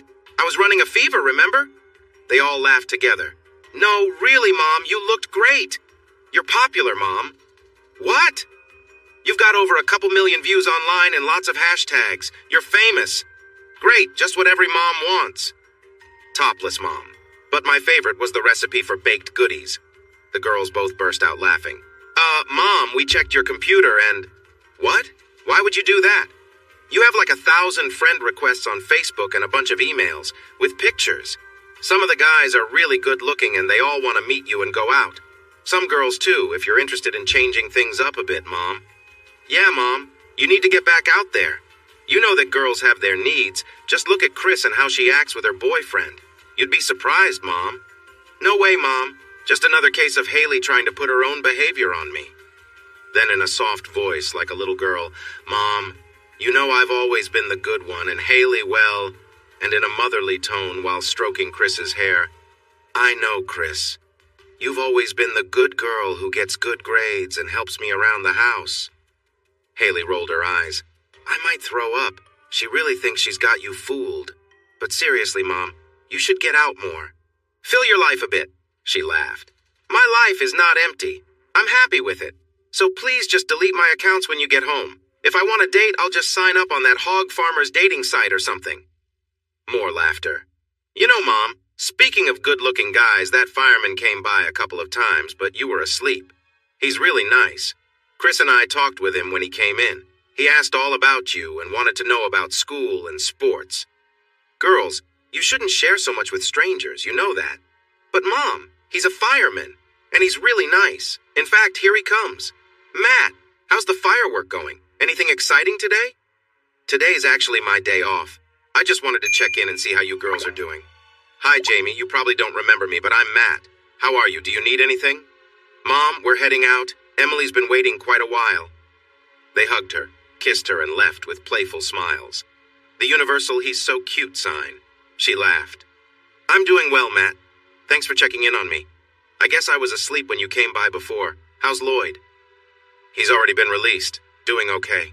I guess one good thing about not breathing is you don't take in as much smoke. He's staying with family for a bit while they fix the house. Apparently, he had a little trouble with his cooking when he slipped and made a mess in the kitchen. He's lucky it didn't happen worse. You did a great thing, Mom. So when do you get to go home? A few more days. I need to figure out how to get back. Emily has to take the baby for a checkup. Haley can't drive yet, and they don't want me to drive. I can take you, Jamie. Okay, Matt. But why are you doing all this? Why are you visiting and offering to help? You see a lot of people after fires. Do you have a thing for single moms or something? Are you just trying to see more of me? He turned bright red and started to stumble over his words. She reached over and touched his hand. Just kidding, Matt. The girls say I'm all over social media, trending. Mom performs CPR and saves a life. I don't think I'll be able to leave the house. So you could see more than a glimpse, I'm told. But seriously, why? My mom said I should look for someone brave to date. Date? You want to date me? You don't really know anything about me, Matt. You're courageous, quick-thinking, and clearly care about your neighbors. You've raised 2 wonderful daughters who seem strong and well-adjusted. And well, you're very beautiful. Are those enough reasons? Yes, they probably are. But with bandages all over me, how can you tell what I look like? I can see it. But Jamie, I don't want to ask if you and Mr. Grisham are, together. When she heard this, she burst out laughing, so much that tears rolled down her cheeks, making things sting. Oh, that hurts. You think Lloyd and I... She kept laughing until she couldn't catch her breath. You're making my face hurt. Lloyd and I... Well, you weren't really dressed, and if you and Lloyd weren't, what happened to your top? I took it off because it was soaked, and I was trying to breathe through it while helping him. Honestly, if my situation was that bad that I would date someone his age, I'd be so embarrassed I'd just stay where I was. I wasn't really paying attention when my clothes got loose. And see? You're focused and smart. Okay, Matt. If you can make me laugh this hard, I needed that. You deserve a chance at a date. And yes, I would love it if you would drive me home when I'm ready to leave. If you can fit it into your schedule. I know you guys work weird hours. I would offer to cook you dinner, but I have no idea what's in the house. We can go out somewhere. Whatever you like. Can I see how I feel first? And how I look? You know my hair got burned and I look like a mess. But Jamie, you look beautiful just as you are. You're quite a charmer, aren't you, Matt? I have bandages all over my face and I'm not looking my best. They said that maybe I won't need the bandages tomorrow if new skin has formed, but I'll be a bit messy. I have to stay all oiled up. My chest and arms will take a few more days to heal. So, we'll see what happens. Chris, can you believe it? Mom has a date with that charming firefighter. It's not a date. He's just giving me a ride home from the hospital because Emily is busy with the baby. Sure, Mom, whatever you say. We'll make ourselves scarce so you two can have some time alone. But we want at least 1 foot on the floor at all times. Where did you hear about that? Dad, he gives us talks. Like I couldn't do all sorts of things like Chris with 1 foot on the floor. Chris rolled her eyes. Haley, Chris isn't like that, are you, Chris? Not you too, Mom. Haley's enough. Dad calls my boyfriend a suitor. They all laughed. Don't worry, your mom will act like a grown-up. But if I did have a date or two, would that be okay with you two? They looked at each other. Of course, Mom. Unless the guy is rude or something, but Matt seems nice. He talks to us like we are smart and have something to say, unlike some adults. You mean adults like your father? They nodded. I promise I will never be with anyone who doesn't treat you like the wonderful girls you are. Even you, Haley. Mom! They all laughed. Here we are, Matt. My cozy home. This is lovely, Jamie. Where are the girls? I don't... Oh, here's a note. They're at their stepmoms. Stepmoms, not dads? Long story. We got married young and then grew apart. The divorce was the right decision. Guilt washed over her as memories from a past trip came to mind. She wished she had just divorced him first before anything else, but she knew she wouldn't have been able to leave until Chris was in college so she could protect the kids from their dad. But that was 4 years ago. What about you, Matt? You're not married, are you? No. Pain flickered in his eyes. I was. For a while. We grew up together. Got married in college. We were planning our family and... His voice trembled and tears began to form. And there was a gas explosion at her mom's. I just hope she didn't suffer. Putting her hand on his knee. Oh, Matt, I'm so sorry. That must have been terrible. It hurts just to think about it. Tears filled her eyes as she watched him. But that's why you became a firefighter. Yup. He wiped his eyes, taking a deep breath. But that was 6 years ago. Seeing his sadness, she couldn't hold back her own tears. He looked so lost, like a little puppy. She looked into his eyes, feeling a connection. Her heart felt like it was slowly opening. Alarm bells went off in her head, warning her to stop. What was happening? She barely knew him, yet she sensed his need, and it resonated with her own.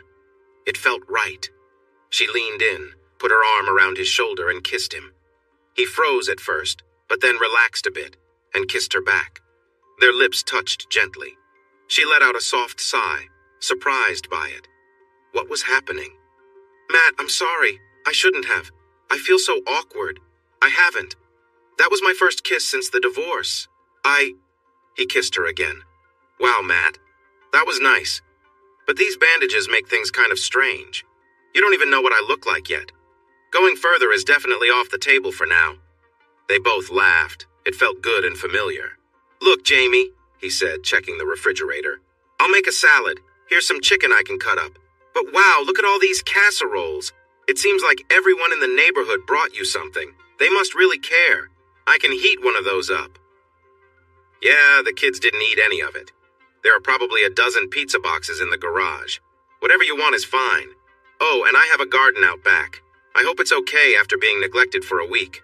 There should be tomatoes, peppers, and cucumbers out there if some animals didn't get to them first. You have a garden? Of course. This is suburbia. You have to have a garden. It's the rule. My dad loved gardening, and we always had a big one. We used to can and freeze all kinds of stuff, and we had a few animals, too. Animals? Really? She laughed, and he joined in. No, not really. They look so odd, but the babies are cute. Anyway, I might as well be raising animals since I've had so many trying to eat from my garden. Tell you what, Jamie. I'll prepare something and you can hop in the shower and change your dressings. Then you can relax for the day. Are you going to peek at me, Matt? He turned red and started to say something. Just kidding, Matt. Just joking. She jumped in the shower, soaking her bandages so they would come off easily. She carefully cleaned herself and finally got to use her conditioner, then stepped out for a quick look. Her face? Mostly pink, with just a few small spots. She put on some moisturizer on the pink areas and was careful with the open parts. Her arms? All pink, too. Back? Pink? Chest? She noticed it looked a bit red. It seemed like she needed the dressings for a little while longer. She applied some non-stick gauze and a dressing pad, then thought maybe she should have Matt help her with the bandage. No, that felt too forward. Yup, definitely too forward. So she decided on a sports bra to keep everything in place. It looked a bit strange with everything poking out, but hair? Oh, what a mess. She needed to see Becky at the salon as soon as possible and do something about her burnt hair. She picked some strands and sniffed. They still smelled like smoke. It was frustrating. She really didn't like short hair, but maybe she could add some layers or try a different style. It would be good to look up some options before going. As for the rest of her, she felt pretty good considering she had 2 kids and was in her mid-30s. Maybe Haley was right. Maybe she was attractive. She wore a tank top to keep cool and a pair of jeans. "What did you cook, Chef Matt?" she asked with a smile. Jamie, you look wonderful. He seemed surprised, and she could feel her cheeks getting warm. Maybe her face looked pretty bright. I kind of miss the old look, but wow. I'm sorry to react like that. You remind me of a butterfly coming out of its cocoon. I don't really know what that means, but I'll take it as a compliment. That's when butterflies change from a cocoon to something beautiful. Oh, got it. So, what did you make? A quick salad and a casserole, it doesn't look too bad. Well, that casserole is way better than hospital food. I should really get things in order, like laundry and packing lunches for school. Thanks for bringing me home and for all your help. Can I see you again, Matt? Absolutely, but I need to take care of some things first. The grass needs cutting, the trash bins are out, and your downspout is loose. A big storm is coming, so let me handle those before I leave. Matt, you don't have to. It's really no trouble. You can't manage those things while you're recovering. And teenagers, they aren't always as dependable as we'd like. A couple of hours later, he said, "It's getting dark, so I should go, Jamie." Matt, Just then, Haley and Chris came through the front door. "Who let this guy into our all-girl house, Mom? You know the rules about boys." "Haley, be nice." But Matt just smiled. "Oh, he's just a bit sweaty. He's too charming to be annoying, right, Mom? He's got one foot in the room." "Chris, not you too. I expect this from your sister, but not you. Just so you know, he's been cutting the grass and doing the chores you both were supposed to do." "Oops. So anyway, Matt, when are you going to ask this wonderful mom out? She's been well taken care of by Chris and me, and look at her. She looks great. Did you put on enough moisturizer, Mom? You look a bit shiny, but seriously, almost brand new." She felt her cheeks flush again. "Haley, please." "Actually, Haley," he said with a grin, looking at Chimey, "I was thinking about asking tomorrow if your mom wants to, of course, and if it's okay with you guys." "Matt, she says yes. You have our official stamp of approval. Tomorrow is Friday, and that means appetizers are on sale at Fridays. Then you could take her to that club on 46th Street. "Haley, how do you know about that place?" "Well, I heard about it from some friends." "You've been to that club? Give me details." "Just kidding, Mom. Going to see dancing isn't really my thing. But if it were male dancers..." "Matt, do you see what I deal with? It's like this every day. I should send you both to school far away to find some quiet." "Sounds great. Mom, I found a school near Denver. Good academics. You can ski in winter and hike, raft, or rock climb in summer." "I was thinking more like a strict school for girls who misbehave. I really want to go out with you, Matt. Just let me know when. And we'll make sure she looks nice, Matt. No boring clothes. It'll be a stylish look. I hope you can handle it." "Haley, you are too much. She'll look great no matter what she wears. And just one foot on the floor, whatever that means." She stepped forward and hugged him, trying not to get her arms on his shirt. "Thanks, Matt. I appreciate everything." As he walked out, he heard, "We arrived just in time, Chris. Who knows what trouble those two might have gotten into without us to help. Maybe we should go tomorrow, just to keep an eye on our little mom from that charming guy." He chuckled and shook his head. Teenagers. "Hi, Matt. Come in for a moment while I get my purse." "Is it safe?" She chuckled. "Yes, they're supposed to be at Emily's tonight. They don't like it, but the court said they must." "You look great, Jamie." "Thanks, Matt. Can't do much with my hair or my eyebrows. Here, I brought you some flowers. Dahlias, I love them. Where did you find them?" "From my city garden." "Matt, I'm sorry, I didn't mean to assume." "It's okay. We still have so much to learn about each other. Ready?" "Dinner was wonderful, Matt. Sorry about the dancing. I can't do that. If I sweat, it gets uncomfortable, but we can talk more. I'd invite you to my place, but the girls might be back. They're very curious. I'd like to see your place, too. Check out that dahlia garden." "Sure, I'd like that." "Well, here we are. Matt, this house is beautiful, and the yard is amazing. I've worked in landscaping since I was about 12. First for neighbors, then at a nearby nursery. I learned a lot. Look at this garden. I only have simple things: tomatoes, peppers, zucchini, lettuce in the spring, but you have eggplant, okra, squash, cantaloupe." He nodded. "And these flowers and roses. She really liked flowers. I guess I just kept planting them. I enjoy trying new ones, too." "Oh, Matt, you must have cared for her a lot. I'm really sorry for your loss." She stepped closer, placed her hands on his shoulders, and kissed him. Then she did it again. Matt, can we go inside? Of course. He took her hand and they sat on the couch. Without thinking, she leaned in and kissed him, which made her let out a sigh. She paused, confused. Why was she sighing? There was just something about Matt. Matt? I'm usually not like this, actually. I've never been like this, but I really like your kisses. She kissed him again, more intensely now. Excitement grew between them. They both felt where things were heading, but hesitated to take the next step. Matt! Oh no, I'm getting stuff on your shirt. You should take it off before I ruin it. That's a pretty cheesy thing to say, Jamie. He chuckled. It works every time. He took off his shirt. She reached out and touched him, running her fingers through his hair, which was just enough and across his muscles. She never realized he had such a fit body. Wow, Matt, I really like your chest. I'd show you mine, but I'd probably make a mess. Not very romantic, right? It's fine, I've seen it. She felt embarrassed and playfully nudged his shoulder, but I hope to see it soon. I hope so too. Matt, She couldn't finish her sentence. Instead, she leaned in and kissed him, letting the moment take over. Her hands began to explore his chest, back, arms, and thighs. She felt a bit unsure as her hands slid down, but then stopped. Is this okay? Would you want to? I'm being very bold here. Maybe we should stop, right? Help me out, Matt. He stood up, took her hand, and gently guided her towards the bedroom. Memories of another time filled her mind. Someone else had done the same with her before. She paused. No, I'm sorry, Matt. We just met and someone else once led me to a bedroom like this and it didn't end well. He let go of her hand and reached for another shirt. I'm sorry, Hamie, it's fine. No pressure. We can just sit on the couch or I can take you home.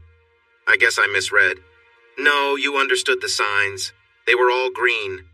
This is my struggle. I just need a bit more time to figure things out. Would it be okay if you took me home? Matt, I like you a lot. But, no buts, I mean it. I just need to sort things out. Truthfully, I'm scared. Me too, Jamie. It's been a long time since I had anyone, so we both need some time to sort our feelings. Let's get you home. Matt, I didn't ruin everything, did I? Not at all. Do you want to call me when you're ready to go out again, or I'll call you? 2 days later, she took a deep breath and called him. Matt, I'm coming over, okay? No, it's nothing special. I just need to see you. Great. I'll be there soon. Thanks. She knocked and he opened the door. She walked straight up to him and kissed him deeply.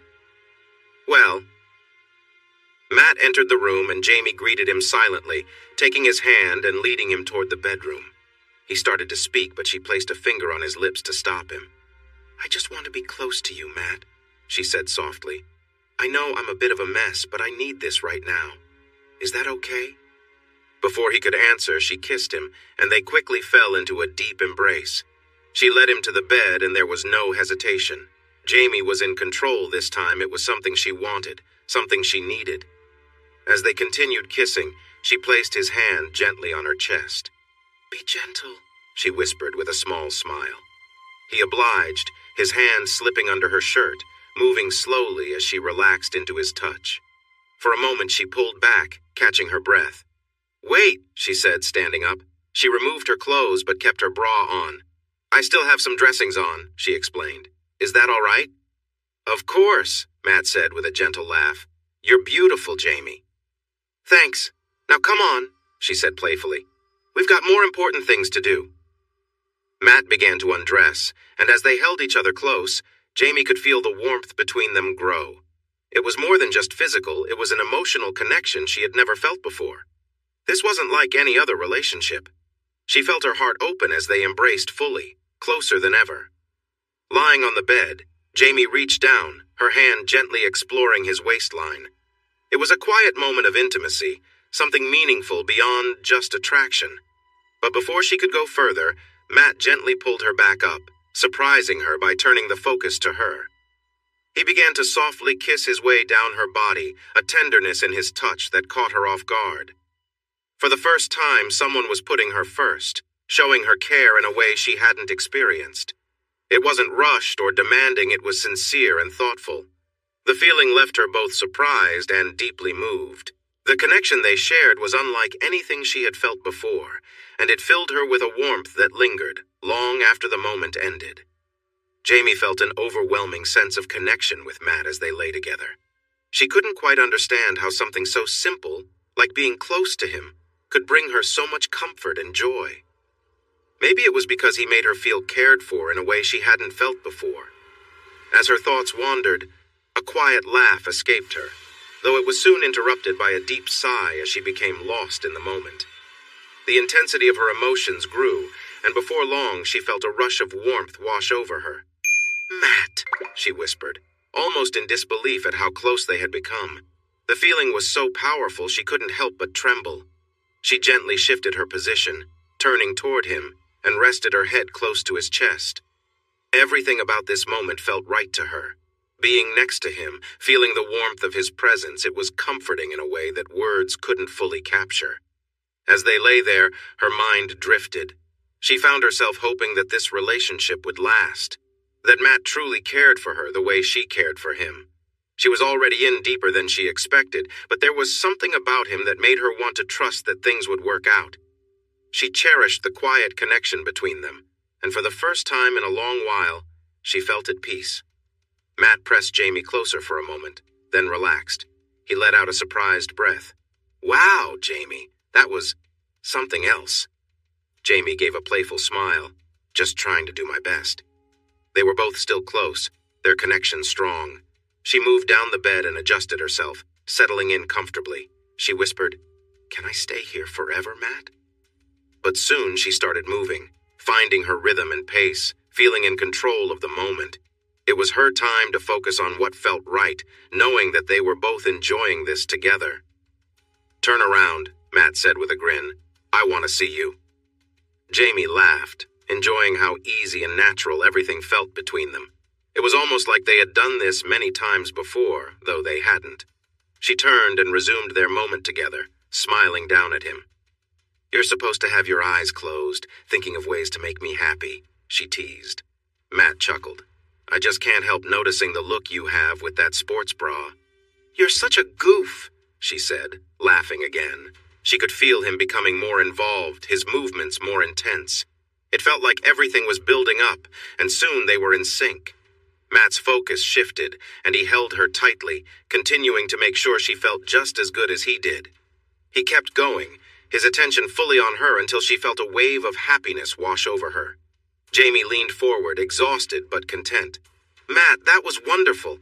I know we haven't known each other long, but this felt so easy, so natural." Matt smiled.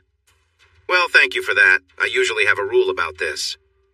"A rule?" she asked, curious. "Yeah, I don't usually do this on the second date," he said with a grin. "Oh, so it would have been fine on the first date then?" she joked. Matt laughed. "Exactly." "Well, since the rules are already broken," Jamie said, turning with a playful glint in her eye, "why not break them again?" With that, she leaned in closer, their connection deepening once more. They both shared a quiet moment, laughing softly as they let the evening unfold naturally, without any rush or pressure. It was just two people enjoying each other's company, feeling comfortable and at ease. After a little while, he changed their positions. She enjoyed different ways of being together, but this one was still her favorite. He was close to her, making her feel secure. Looking into each other's eyes felt like bliss. She thought, "God, I know this might not be the right moment for a prayer. I have asked for help before, but please hear me one more time. Don't let him leave. Let him stay with me. I promise to do my best to make him happy. Thank you." Then it was time to join the others again. She stayed the night and woke up in his arms. She felt a heaviness on her leg and was afraid to move. She didn't want to disturb him. What would this morning be like? She remembered her prayer. "Please, God." "Good morning, beautiful. You look great even first thing in the morning with your messy hair, and you know I love casual clothes." She kissed him gently, taking her time to enjoy the moment. "Last night was amazing, Matt. Thank you. I hope there are many more nights like that. If I have a say in it, this is just the beginning." She said thank you to God again. "I want to know more about you, Matt. Sometimes I feel like I know so little, even though it feels like I've known you forever. I'm sorry if I'm rushing things." "No, I feel the same way. Being with you feels easy and natural, and wow, last night was something else. That was only the beginning. If you play your cards right." She looked at the clock. "Matt, I need to take a quick shower and get home. I want to be there before the girls arrive, just in case. They should be at their dad's, but you never know. Sure, let me make some coffee and... No, I'll cook breakfast for you at my place so we can beat the girls home. You can just drop me off if you have plans for your day off. I wouldn't think of it. I need a shower too. I promise, just cleaning, nothing else. I really wish we could stay here all day, but deal. You'll get to see me without my usual clothes on. Oh, right. You and the world have already seen me. She felt a bit embarrassed still. Most people I talked to gave great reviews about it and shared with their friends. We even have a poster at the fire station. When it's quiet, we gather to watch some videos. You're making me laugh, Matt. Come on, let's get going. Aw, man. What's wrong, Jamie? The girls are here. You should leave now, Matt. I can't predict how this will turn out, but it might be awkward. No, I want to see the girls again. Okay, you asked for it, but Matt, before we go in, I just want to say I had the best time yesterday, and especially last night. It was wonderful, maybe even the best time ever. Thank you. She leaned over the truck and gave him a quick kiss. We should stop. They might be watching. Are you ready to face the challenge? They stepped inside, glancing at a watch that wasn't there. Well, Mom, looks like you stayed out a little late last night, didn't you? Haley? It's okay, Mom. I know you both were just on the couch watching a nature show and fell asleep while those cute zebras were on screen. When you woke up, the car wouldn't start. There was a big accident in the way home and the rain washed out the bridge, even though there was no bridge. We would never say our mom did anything wrong, she said, putting her arm around her mom.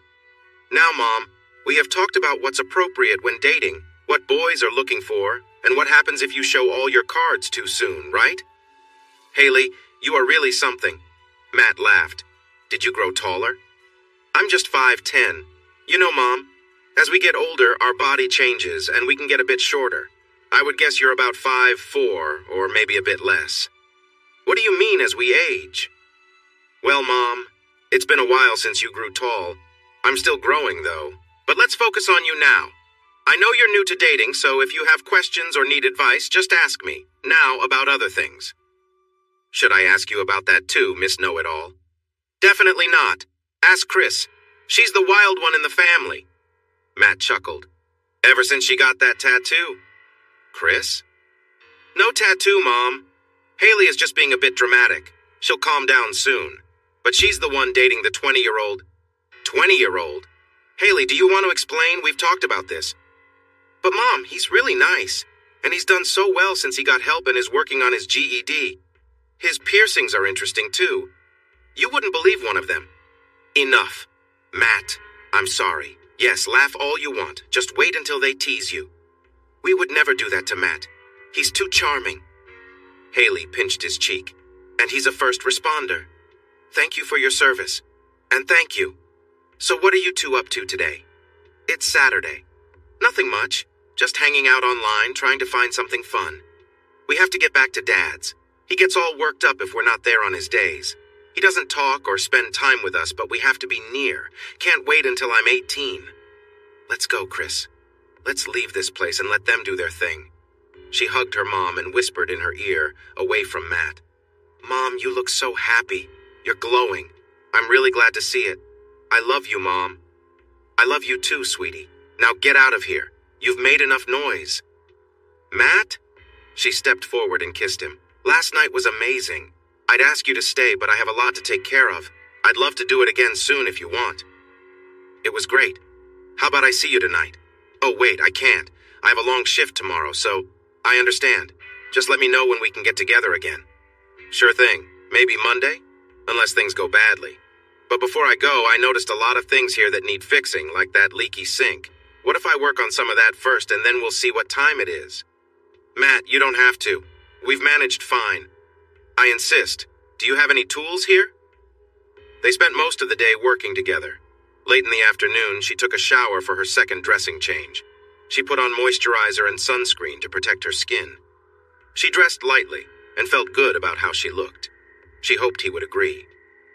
She walked out of the bedroom where he was holding iced tea and staring at her. What, Matt? Do I have something on me? No, you just look so lovely. She felt herself blush. Thanks, Matt, you look a bit messy. They both laughed. It's hard to stay clean while working under the sink and changing oil in the mower. I should probably head home soon since my shift starts early tomorrow. Guess I'll have to watch some videos to relax. Matt, 3 months later. Are you ready for this, Matt? I have no idea why John is doing this. He's never had a cookout or any kind of gathering before. My family, his family, my sister Emily, neighbors. This is so unlike him, and it worries me. And why at the beginning of December? The weather can be nice sometimes, but it isn't always. We could just say you had to work or something. No, it's okay, Jamie. What could go wrong? If I can handle Haley, I can handle this. She felt really worried. John was definitely up to something, and December was a tricky time. Haley's birthday, the ski trip, his divorce filing, and Christmas. So many changes happening. So, how are you holding up, Matt? Fine. Everyone's been nice. I have to admit I need a plan for what to do. But we can figure that out later. She gave him a quick kiss. Oh, that's not right. Look at her. Will you be okay for a few minutes? I need to get Haley to watch the kids and help Emily clean up. Sure. I'm just going to move over and grab another soda, and maybe a couple of cookies. Go for it. You deserve it for dealing with this. I love you, and I love you. Go. I'll be fine. She squeezed his hand and rushed to help. Hi. Matt, right? I'm John, Jamie's ex-husband. I'm glad to finally meet you. Nice to meet you too, John. Thanks for coming to my little barbecue. We're almost done, and the girls will head home soon. Chris and Haley have said good things about you. No, all good things. And Emily thinks you're great. That's why you're here. Look, I don't know what Jaime told you about our breakup. She said you both got married young and then grew apart, and that parting ways was the best choice. That's true, I guess, but she left out something important. We had a Christmas ski trip, and she hurt her arm like a sprain. She said she couldn't ski, but she ended up being unfaithful while the girls and I were on the slopes. It wasn't right. You can't imagine how much the breakup affected the girls. I tried to get us to go to counseling, but she wouldn't even think about it. It broke my heart. We had been together since college, so be careful with that. So again, you seem like a nice guy. Do what you want with this information. Thanks again for coming and being so great with the girls. Then he turned and walked away. Matt was very quiet on the way home. Something was clearly bothering him. She needed to talk to him. Okay, girls. Go inside and get ready for bed. I'll be in soon to read your favorite story. Mom! We don't do that anymore. Unless you'll read us that silly one Chris bought. I can't believe any guy would really... Haley! Good night, Matt. They hugged him and hurried into the house. Matt, do you want to come in for a bit? You seem worried. Maybe I can help. I don't know. Jaime, we need to talk about something. Sure, Matt. What is it? I talked to John tonight. Oh, no. She felt a tear roll down her cheek. Here it comes. It's over. She instinctively knew John had set this up. And he said you were unfaithful while your family was on vacation. Is that true? Oh, no. Her world was falling apart. Another tear fell from her face, and she could hardly keep her eyes open through the tears. Why did she ever do it? She should have told Matt. That one day would stay in her mind forever. She thought about John with frustration. Yes, it's true. It was the only time. The worst mistake I ever made, and I would never do it again. I hate myself for it. Jamie, I enjoy being with you. It's been wonderful. I care about the girls, but I don't think I can be with someone who would hurt her family like that. I thought I knew you, but I think it's best if I leave for a while. Matt, I love you. I would never think of doing something like that again. I should have taken care of things first. It doesn't really matter, Jaime. You did it once. I can't be sure you wouldn't do it again. She remembered a moment of feeling lost and looking up at the sky, but this felt even worse. So I'm going to go now. See you, Jaime. Thank you for everything. I hope you can understand. I understand, Matt. She turned and ran into the house, struggling to breathe and think. Tears were streaming down her face. She didn't stop until she fell onto her bed and buried her face in the pillow, crying hard. Suddenly, she felt Haley hugging her. Mom! Mom! Are you okay? Oh, Haley, Matt just broke up with me, out of nowhere. I thought we were... Matt broke up with you. She nodded. I can't believe it. He really likes you. I did something terrible years ago and now it's haunting me. Matt found out tonight and now he's gone. I froze. I couldn't say anything. I think he talked to your dad. He listened to Dad? He lied about everything. I heard him. I tried to explain things to Matt, but Grandma held him back. Then we had to leave. I'm sorry, Mom. He probably didn't need to lie. I messed everything up. I shouldn't have done what I did. I should have waited until you were older. It was hard on you both. No, Mom. You should have left him much earlier. He was unkind and hurt you all the time. We were so much happier living with you. We wished we could do it all the time, and you know you were better off on your own. You've taught us to be strong and stand up for ourselves. Sorry, Mom, but that's why things didn't work with Kyle. I liked him a lot, but then he wanted to control how I looked, how I dressed, everything. I couldn't take it, so I ended it. But now Matt's gone. I thought I was doing fine on my own. I was just starting to open up and truly connect with Matt, and then your dad took that away from me too. How can he still affect my life like this? How can he feel happy while I face so much sadness? I've been struggling my whole life. Why is that? Mom, how do you know he's happy? He won't find true happiness. He'll always feel like something is missing. Honestly, despite everything, you're better off than he is. In time, things will work out. Remember, you have us. What you did wasn't ideal, but it's nothing compared to what Dad did with Emily and others before her. Haley, how do you know about all this? Mom, we share a closet, and Dad wasn't quiet when he argued with you. Chris was too young to notice, but I felt so angry about what he did. I worried when you came back after that trip, and I wanted to be there for you. But you did great on your own. I'm proud of you, Mom. They shared a warm hug as Jamie cried. Thank you, Haley. I don't know what I would do without you and Chris. Just let it all out for now. Isn't that what you told me when I broke up with Kyle? I'll sleep here with you tonight, okay? Thank you, Haley, but I'm sorry. I shouldn't drag you into my problems. I'll handle this myself. No, Mom. It's our problem. It affects all of us. We want to help. Let's get you settled and comfortable. Just give it some time. You'll find someone who cares, even if it's not Matt. But I think he'll come around. In the meantime, we're here for you and we'll focus on making you happy, all right? So she cried again. It had been a week and her mom still hadn't smiled or laughed. Haley knew she had to do something. Chris, what's going on? You're moving so slowly. I hurt my back playing volleyball. It's stiff and I can't move well. I've tried heat and some medicine, but it hasn't helped. I have an idea. Lie down and I'll help rub some cream on your back. It might make you feel better. Are you sure? What do you want from me? Nothing at all. I just see you're in pain and I want to help. Okay, but please be gentle.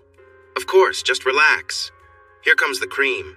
It might feel a bit cold at first, but I'll rub it in and help ease the tightness. Wow, your muscles are really tense. After this, it would be nice to rest. I know it's December, but it's sunny outside and it's supposed to be warm. You could wear your new swimsuit and sit in the sun. That should help too. Good idea. What is that noise? Oh, just getting something else to help out. All done? How does it feel? Actually, much better. And you didn't hurt me. You hurt my feelings, sister. Go lie in the sun for a bit and you'll feel better. Okay, I have to go. Mom, I'm heading to the library to find some information for a school project. I'll be back soon. Chris is going to relax in the sun for a while as her back hurts. You might want to check on her. Okay. Chris walked by with a towel and lay down on the lounge chair, facing the sun. Her mom stepped outside a little later to see how she was doing. Chris? How are you, Chris Logan? I said no tattoos. What? What are you talking about, Mom? The new tattoo on your back? New tattoo, Haley. She jumped up. Where is she? I'm going to be so mad. She rubbed my back. I knew something was off. I can't believe I fell for it. Haley did that? Her mom started laughing so hard she could barely breathe. Mom, it's not funny. You have to do something. Punish her. Don't let her use the car when she gets a license. But then Chris began laughing too. And on top of that, she told me to wear the swimsuit and lie in the sun just so you'd see it. And it's a biohazard symbol. Her mom laughed more. I'm sorry, Chris. I have to sit down. I really needed that. I knew something was up when she said she was going to the library. She never even goes to libraries. She kept laughing. I feel sorry for whoever she goes after next. Let me take a look at that. Oh, Chris, I think it's that henna stuff. It won't come off easily. You'll just have to wait for it to fade away. Chris hugged her. It's fine. I kind of like it, maybe when it wears off. No! No unwanted symbols, especially not a biohazard sign. And she burst into laughter again. Chris took out her phone. You are so mean! But you did make her laugh a lot. Good job. Chris, those hamburgers and hot dogs were amazing. Cooked just right. It's so nice to be here on your birthday, Haley. December 23rd. You're 16 now. I remember the day you were born. Time goes so fast. Before we light the candles and have some cake, your grandpa and I have a present for you. Where's that special guy of yours, Jamie? Why isn't he here for this special day? He had to work, Mom. He would have come if he could. You know, Haley, it's too bad your mom didn't invite your dad. He's a great father who cares so much about you two. Jamie, I'll never understand how you threw that all away. You had everything, and John was so good to you. He tried so hard to make you happy. Now, you won't even invite him to your child's special 16th birthday. That doesn't seem right. Haley glanced over at her mom, who was getting red in the face, her fists clenching. Jamie stood up and said, "Really, Mom? Is that the right thing to say right before we cut the cake?" Haley sighed. "I'm sorry, Mom. I'm not feeling well. I'm going to lie down for a bit. You and Grandma can enjoy the cake. I'll join you later." "Mom? Should we come with you?" Chris asked. "No, that's all right. Please stay and have cake with Grandma and Grandpa. I just need a moment." "I understand, Mom. We'll be in soon." "I can't believe your mom would leave just when it's time for cake. I hope you girls learned something from this." "Enough, Grandma. You've talked enough. I'm tired of listening to you when you don't really understand what's happening. You don't know the whole story." "Chris, that's not right." "Be quiet, Grandma. You are guests in this house, our house. You should show respect to Mom. How could you talk to her like that? I think it's time for you to listen, don't you think, Chris? It's time." She nodded. "Haley, you shouldn't speak to your grandma like that. Now it's your turn to be quiet, Grandpa. If you want to be welcome here again and see us, you need to listen to Haley. It's your choice. Leave or stay. It doesn't matter to us anymore. We're tired of this. Go ahead, Haley." "My dad is not a nice person. He's selfish and hurtful. You think he was a great husband? Let me tell you how life was with him. From the time I can remember, he was always yelling at Mom, every single day, about nothing. She just accepted it. If he had a bad day at work, he would take it out on her, breaking things and making our home a mess. If his team lost a game, the same thing would happen. Mom went to the hospital at least twice because of him, and maybe more. I think he wanted her to be there to take care of him. He never helped out and never spent time with us. Mom did everything, even things like mowing the lawn. But she missed many of our family events. That wasn't fair. Dad always made sure to be there. Right. He would hurt her so she couldn't go. She didn't want anyone to see what was happening. Then he'd show up looking like the perfect dad. You really think she fell all the time? Please, she coached sports and helped us with dance. She was active and strong. He broke her arm and made her injuries worse. And now he's starting to do the same with Emily. More trips away, late-night meetings, finding fault, yelling. I don't think he has hit her yet, but it seems to be getting worse. Haley, I just can't believe this. Why would you say things like that? Are you really so unaware, Grandma? Just wait here for a minute. I'll be right back. Haley, do you think that's a good idea? Mom doesn't know we know about those pictures. It's time to show what I have, Chris. She returned and laid some photos down in front of her grandmother. What do you think these are, Grandma? Who is? Oh my, it's Jamie. Exactly. Photos taken by her divorce lawyer on December 26th. And you know, Grandma, there were many times she looked much worse. Since the divorce, we have to spend time with Dad. He doesn't talk to us or do anything with us. Invite him to my party? I don't think he even remembers my birthday. And that's just the beginning. You're right, Grandma. What Mom did wasn't fair. But did you ever ask her why? Did you hear her crying at night, asking for forgiveness? No, I didn't think so. She said she made a mistake but didn't talk about anything else, Haley. Of course not.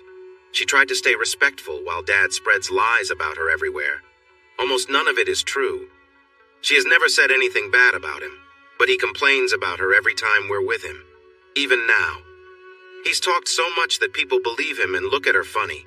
Even her own parents accept what he says. And now she's happy with Matt. Things are going well. Dad has a barbecue.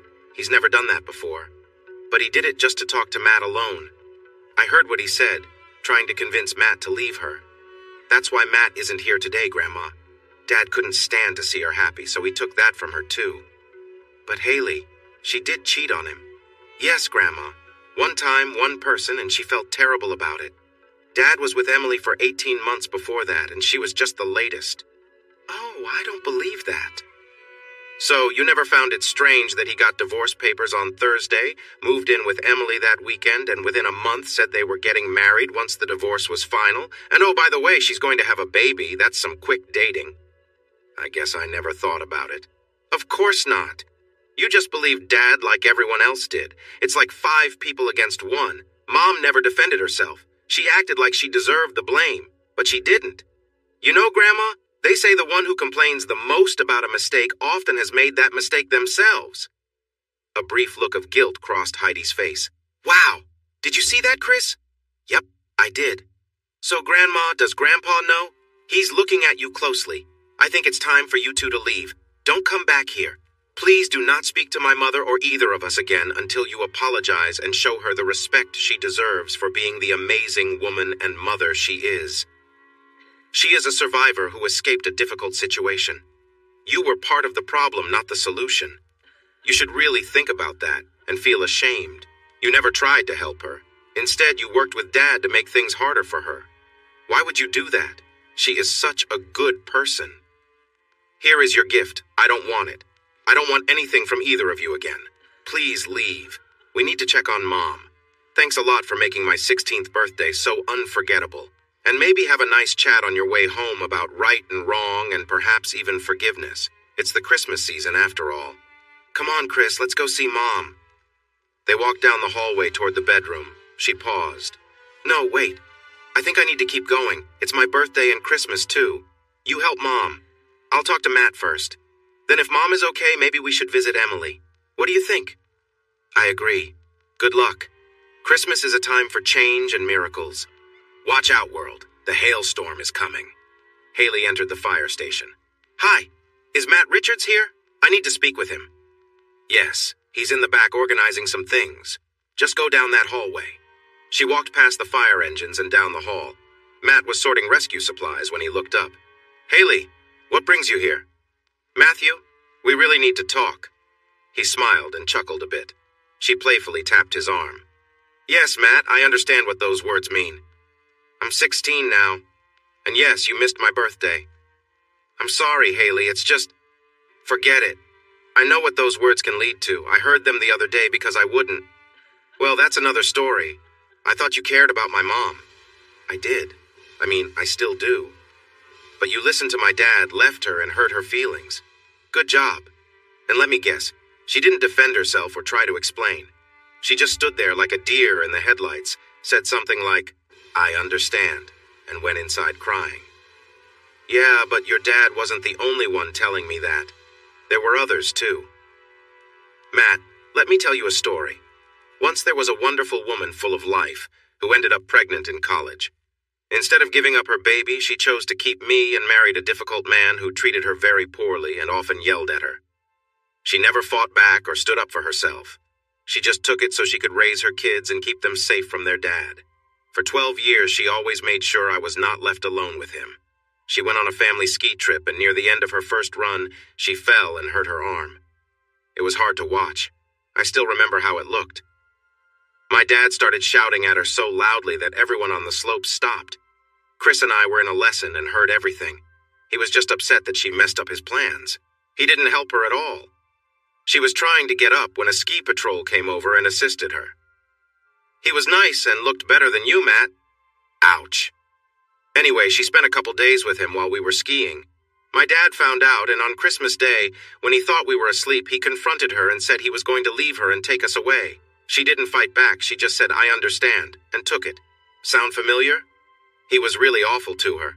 Then she started to break down. Probably just like she did with you, but this time she was only down for a little while. With you, she is still struggling. But that night, something changed. I saw her, Matt. She stayed awake all night checking records, the phone, and all sorts of things. She didn't pause for a second. I was so tired. The next morning, though, she looked great and left the house to do a bunch of things. My dad was really surprised. He was very angry, too. He kept asking us what she was doing, getting more and more upset. When she came back, they went to the bedroom. Instead of asking for his forgiveness, Mom said she had just met with a lawyer and had talked to Emily. What he didn't mention to you was that he had been seeing Emily for a year and a half. He lost it and started shouting at her. I almost went in to help her, then I heard her say in a voice that really scared me that if he ever touched her again, she would fight back. She told him she had recorded the whole thing and wanted her kids in the house. That wasn't true, but it was a smart bluff. She got the house, but we still had to spend some time with our dad. He never paid what he was supposed to, like support for us. She managed everything on her own. My dad treated us badly. The clothes he wanted us to wear were terrible. He wouldn't listen to Emily when she tried to get us decent things. And his lunches. I still feel sick thinking about them. My mom cared enough that she took her savings, bought an old van, and drove it to school on the days he dropped us off. This way we could jump in the van and change clothes so we wouldn't feel embarrassed or teased all day. He wouldn't let us wear regular clothes or even decent underwear. He had some strange old-fashioned things that showed when I wore gym shorts, until my mom stepped in and helped us. Plus, she packed us great lunches every day. After school, she'd be there so we could change back into those uncomfortable clothes before going back to Dad's. She knows she made a mistake, and I still hear her asking for forgiveness, Matt. Every night she prays to God to let her be happy again. We can hear her from the closet. Can you imagine how hard it is to listen to your mom crying and pleading late at night? That's why you've never heard her side of the story. Did she ever say anything to you while you were together? He shook his head. She seemed sad and lonely, but she tried to hide it from us and her friends. Then one day she met this fireman and she lit up. She was truly happy.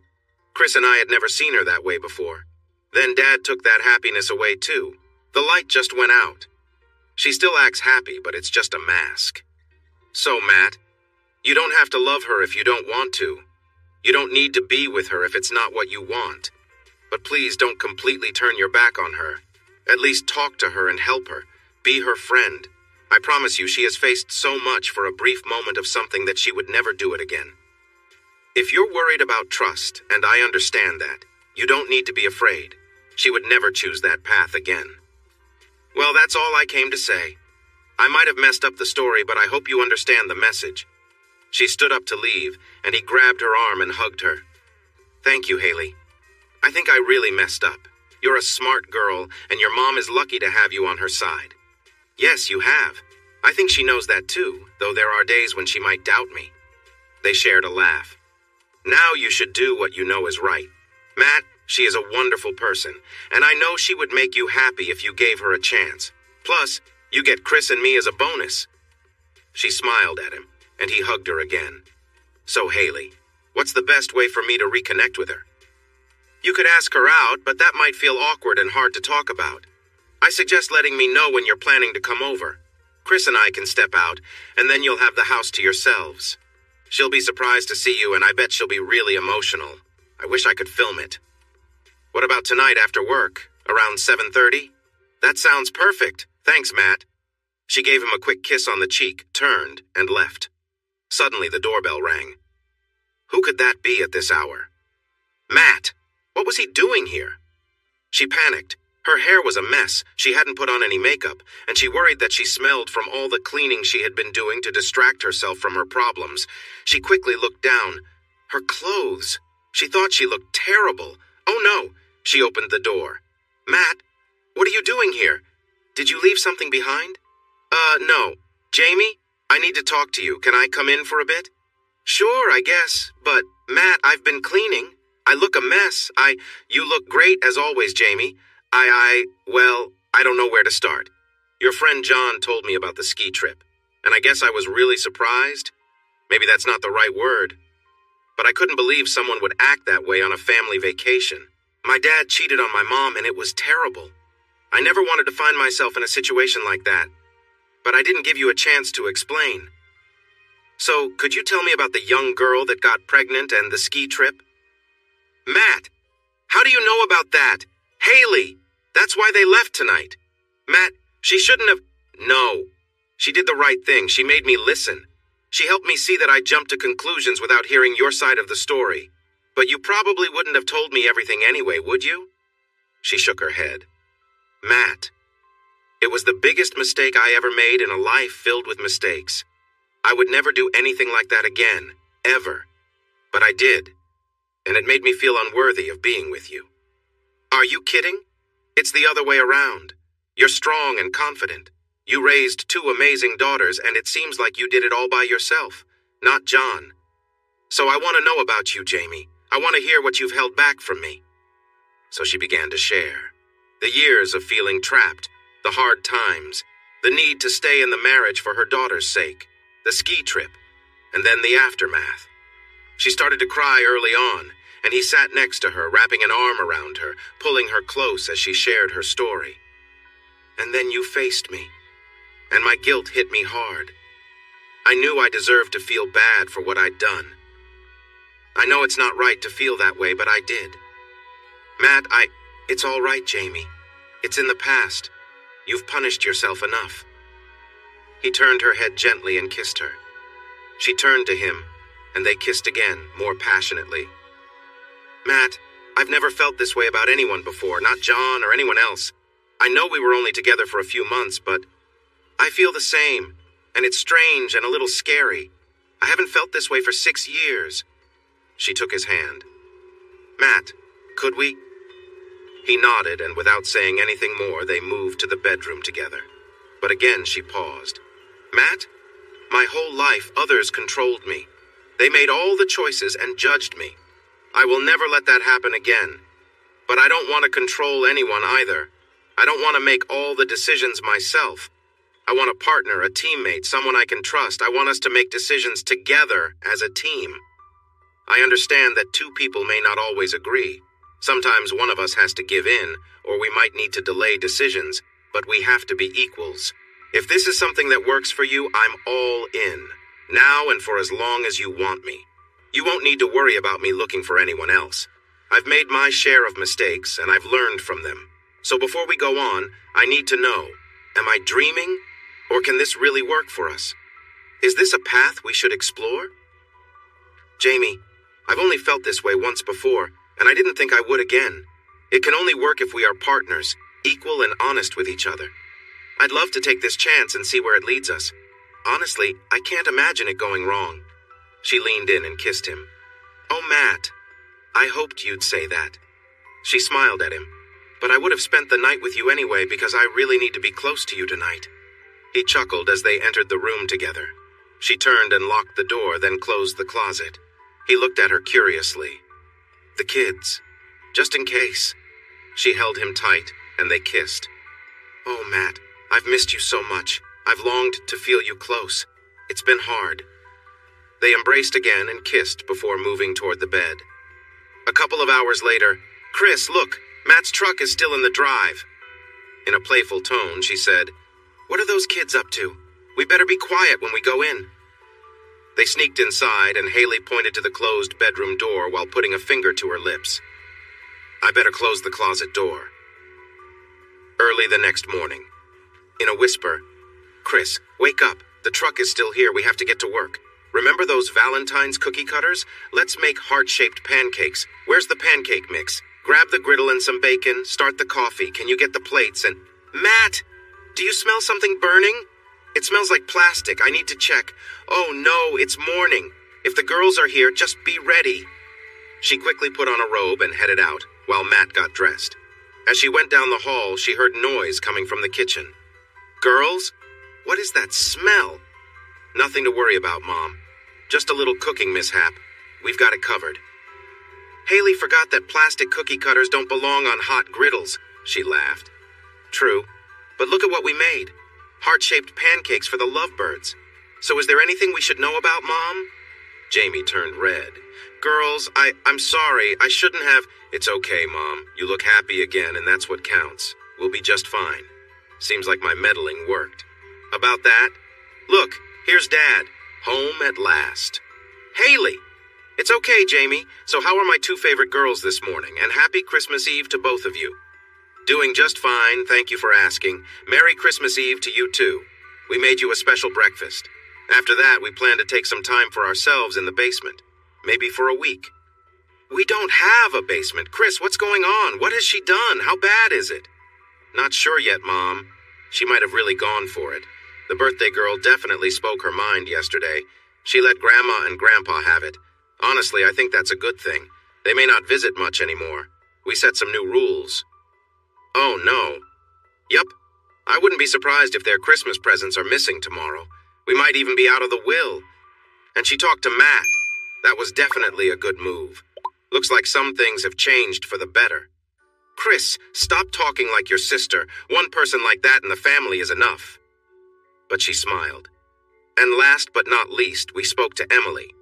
You what? Oh my God, no, you didn't. Mom, Dad is doing the same things to her that he did to you. Think about it. He dates her, then gets her pregnant, marries her, and has another child. It seems like he's been more angry lately, with more weekend meetings and rushing to shower when he gets home. She needed to know. I don't think he's hurting her yet, but she didn't say much. She mostly listened. In any case, Mom, Chris and I don't know yet if this is good or bad. Dad's coming home today and he will be really upset with us. We can't be around. We can't go to his place like we were supposed to. It's Christmas Eve. He's supposed to have us until noon tomorrow. What should we do? Matt looked at Jamie. It sounds like you shouldn't go. If your mom agrees, I think you should stay here and enjoy some of these delicious pancakes. This is probably the best place for you, don't you think, Jamie? Yes. Let's sit down and eat. Then we can talk about it. Is there anything else you did on your birthday that I should know about? She said a bit sadly. No, that's it. 2 out of 3 is not bad, right? Maybe it's 3 out of 3, but you need some time. Jamie hugged her. No, it's fine. Stay. You're not going anywhere until we figure out what the storm has created. Matt? I'm sorry. You don't have to get involved in our family drama. That's not what I meant when we talked last night. But I haven't had any of these pancakes yet. Plus, the grass needs cutting. I think the girls and I need to hang out a bit. In that case, let's eat, but first I need some coffee. I think I need a big mug full. Now, who could that be at the door? Maybe you two should go back to Haley's room in case it's your dad. As she walked to the door, she said, Oh my, it's my mother. Haley? What did you say to her? Jamie opened the door, still in her robe and looking a bit messy. Mom? It's nice to see you. Did you leave something here? Or...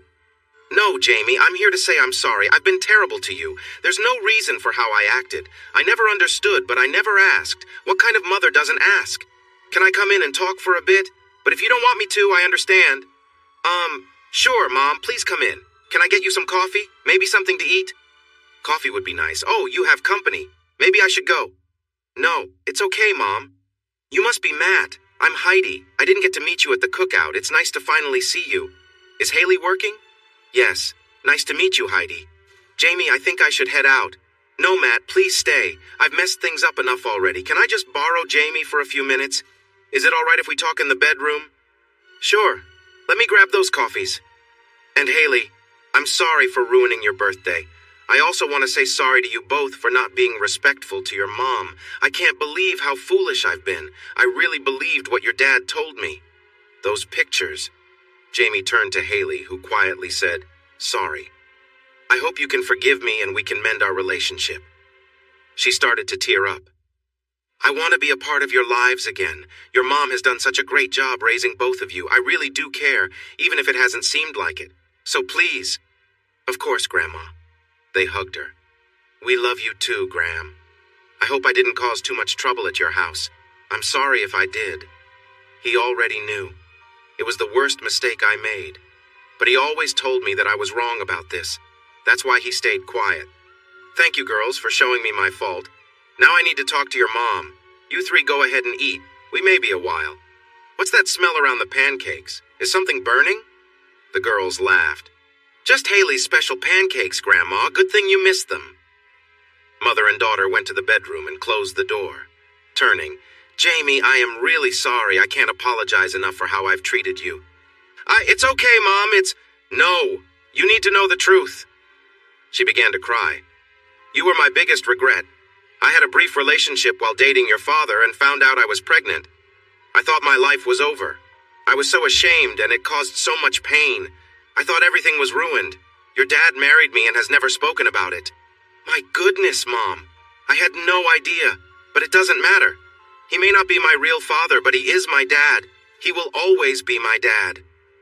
He loved you from the moment he found out. When you were born, I felt regret and thought about my past mistakes every time I looked at you. I was unkind and blamed you for everything. I turned away from you and welcomed your sisters instead. I was not a good mother. Your father often yelled at me about this, and it almost broke us apart. But he was worried about leaving you alone with me. Does that sound familiar? I was like a mean stepmother, but I was your real mother. Oh, Jamie, I am so sorry. You don't need to forgive me. I know I don't deserve it, but... She couldn't continue. Jamie hugged her tightly and whispered in her ear, Mom, it's okay. I get it. I understand why you felt that way. I love you, and we've both made mistakes. Let's turn a new leaf and start fresh. But wow, this will take some time to process. Dad knows you were going to tell me? She nodded. He wanted to do it a long time ago. Matt and the girls had breakfast and talked about everything that had happened in the last day. Then, there was a loud knock on the door that made the pictures on the wall shake. Haley? Chris? Is it always this loud at your house? No way.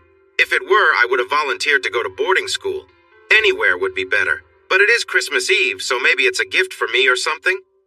Moving toward the door, she said, Oh no, it's Dad and he looks really upset. What should I do? The pounding got louder. I know you're all in there. Your cars are here. Open the door now. You two go with your mom. I'll handle this. They hurried down the hall while Matt opened the door.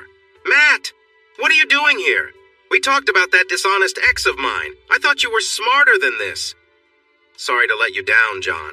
It seems you missed some important details about your actions. She's probably just lying to hide her own mistakes. It's different for guys. Now step aside and let me into my house. Those girls are going to face the consequences for what they did. Move out of the way. Sorry, John, this is Jamie's house. Why don't you leave for now and you can talk later when things are calmer? No way! The court order says I get the girls this Christmas, so I'm taking them now. Why don't you wait here until I check with Jamie?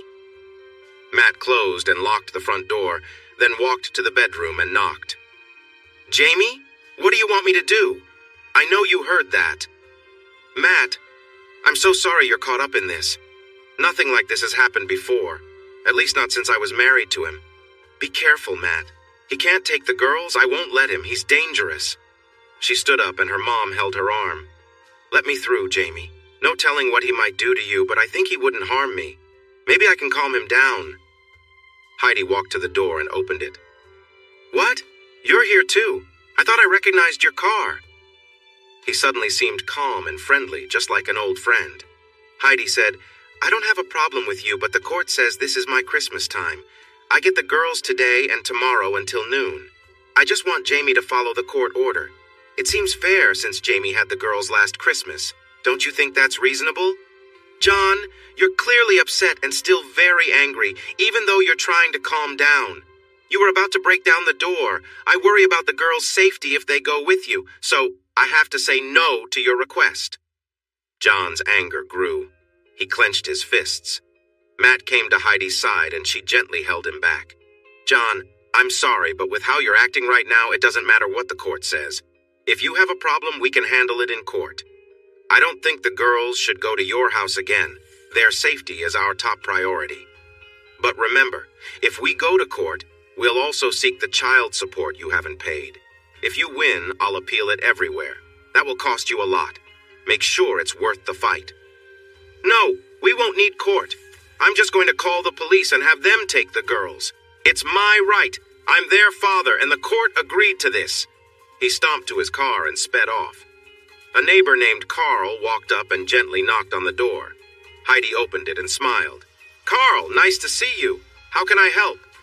Good to see you, Heidi. I heard everything. John scared me. He often yelled at Jamie, but this time was different. Please don't let him have the girls. He seems dangerous. If he calls the police, they might need to stop by my place for some details from an eyewitness.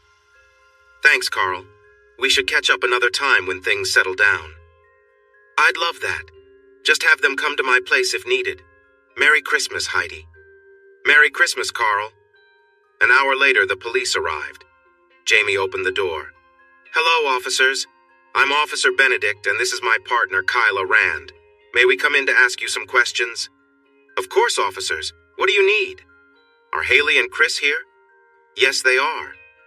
The court order states that it's your ex-husband's weekend, and he claims you're not letting him see the girls.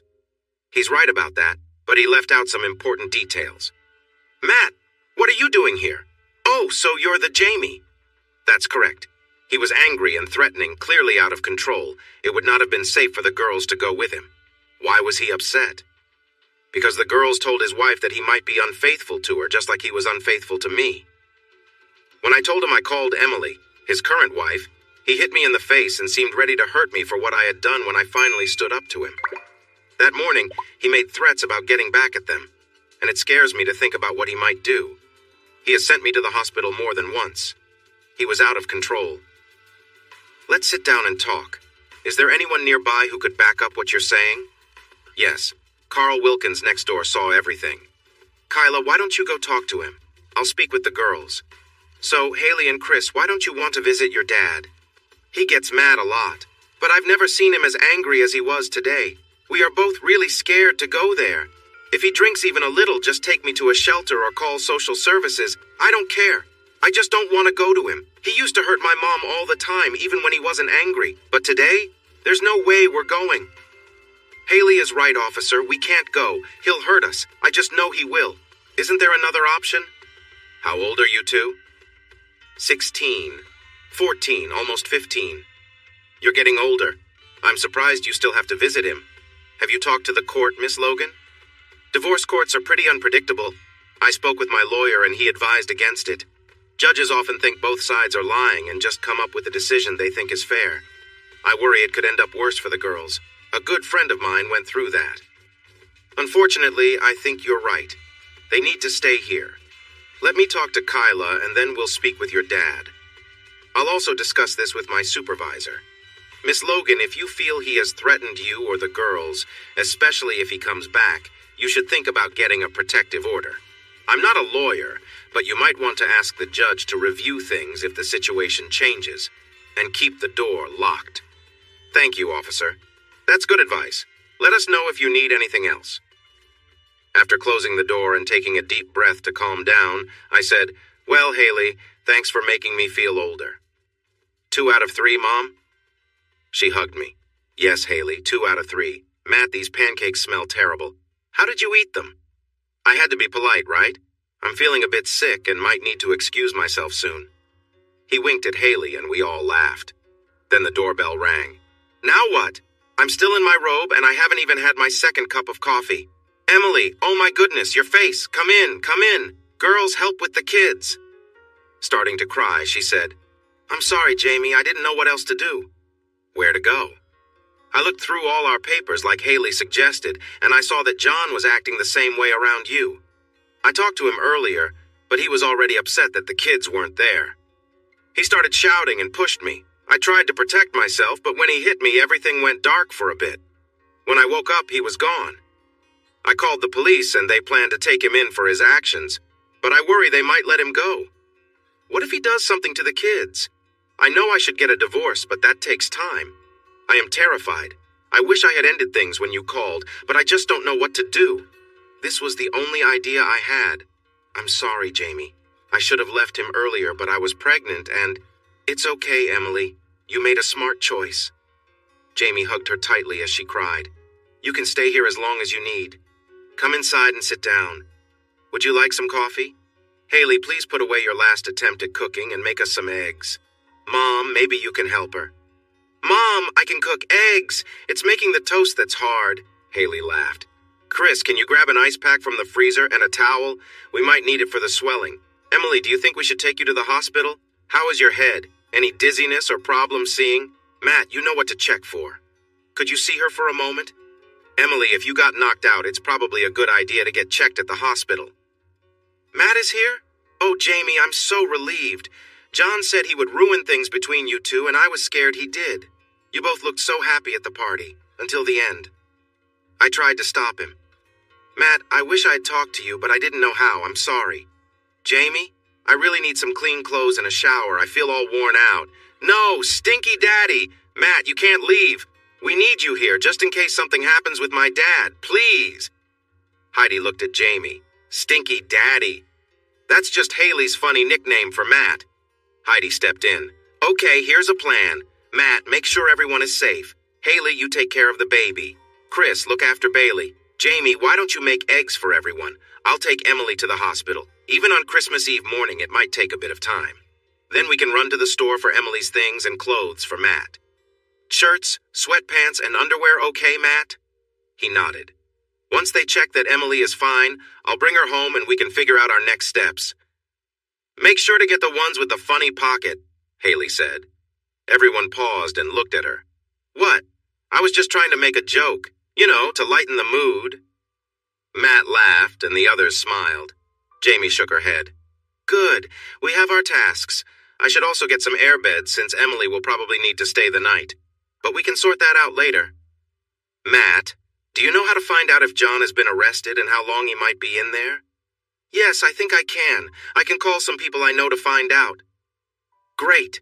If he is in jail, maybe we can head back to Emily's later to get baby things.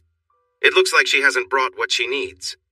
Emily should stay here, but it would be easier to grab the stuff from her house. Any questions? No? I'm going now. Come on, Emily. Matt, can I talk to you for a moment? In the bedroom? Sure, Jamie. He followed her down the hall. She closed the door, turned, and gave him a kiss. It was warm and full of feeling. A tear rolled down her cheek. Matt, last night was amazing. I'm so happy you came to see me. She sniffled. I've missed you so much. I felt so alone. It's only been a few months and it's still new for us. But I care about you so much. I hope all this craziness doesn't push you away. It's never like this. I promise. I never expected you would get wrapped up in something like this. So if you want to leave or if you see only trouble ahead, I would understand. He kissed her again. Jamie, I'm not going anywhere. This is where I want to be. It feels like home.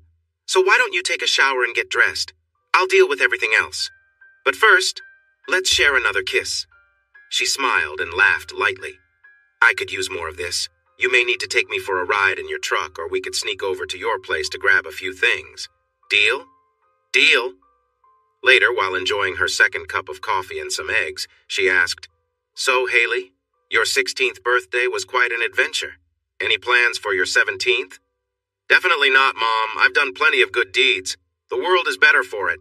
But Chris mentioned something about solving climate change or challenging the whole football team. Haley, I'm sure it would only be the starters. Chris rolled her eyes as the others laughed. You too, Mom? I'm sending my application to boarding school tomorrow. Besides, it would only be the offensive starters. I already dealt with the defense. Chris? So it's Christmas Eve. Let's get the presents out. Can we skip the cookies and milk this year? No way! Bailey's 3. She needs that, plus the night before Christmas and all the other traditions. She should get excited about these things. All right, we don't have any cookies, though. No problem, Mom. Chris and I can make some sugar cookies. Bailey can help, and then she can help decorate.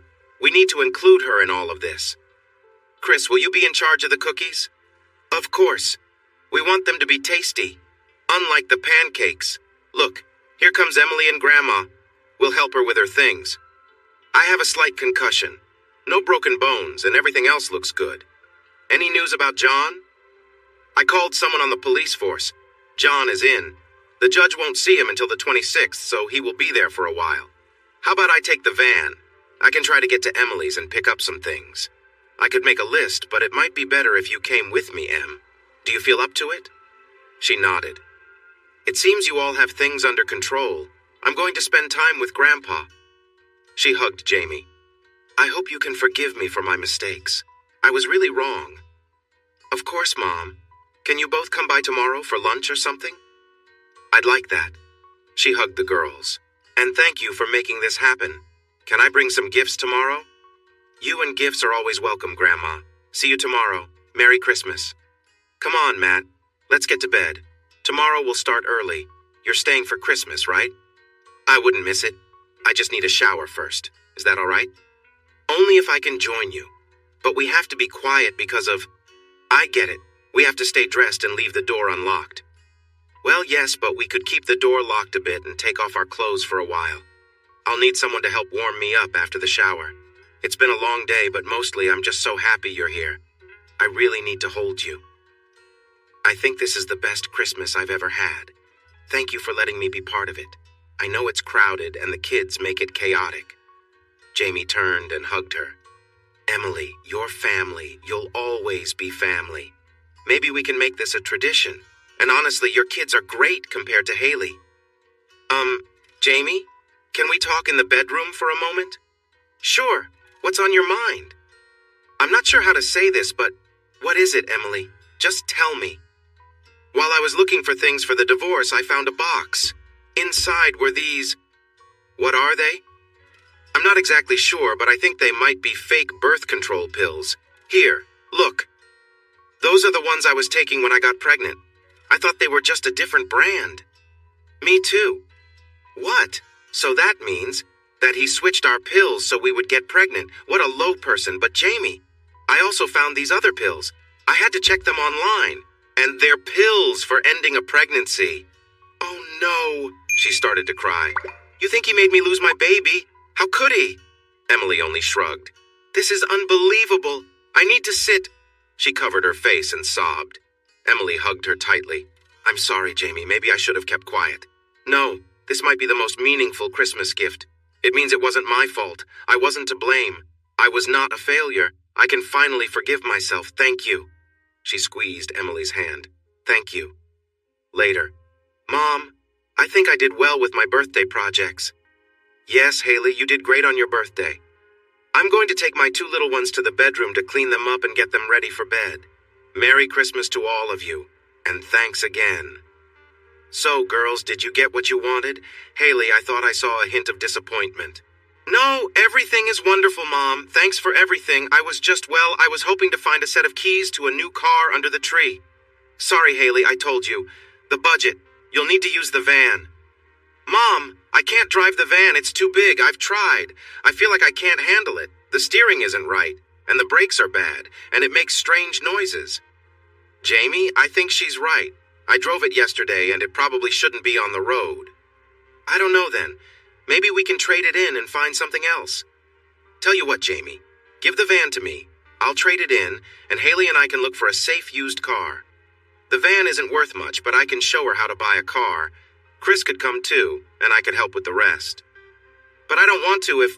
Well, it's your choice, Jamie. I don't want to overstep. I can't let you do that, Matt.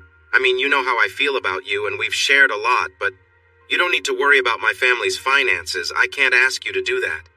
I understand. But what if I became part of the family? Everyone turned to Matt. What? What if I became part of the family? He knelt down, pulled out a small box, and held it towards her. Jamie Logan? I know we haven't known each other long, but you and the girls feel like home, and I want to be together every Christmas and all the days in between. Will you marry me? Jamie stared, unmoving. Haley nudged her. Mom! Oh, yes, 1,000 times, yes. Oh, Matt, this is a dream. I know it is. She kissed him. No, that seemed real enough. She laughed and hugged him tightly. Geez, Mom, can we have some privacy? There are kids here. She held Matt tightly. Matt, I will work every day to make you happy. I promise. I guess that makes it 4 out of 3, right, Mom? Yes, Haley. So, Daddy, about that car. Haley, best Christmas ever. Hey, everyone. Thanks for watching. Don't forget to subscribe and turn on notifications so you won't miss any of the exciting stories we have coming up. What do you think about the characters in this story? Let us know in the comments. We'd love to hear from you.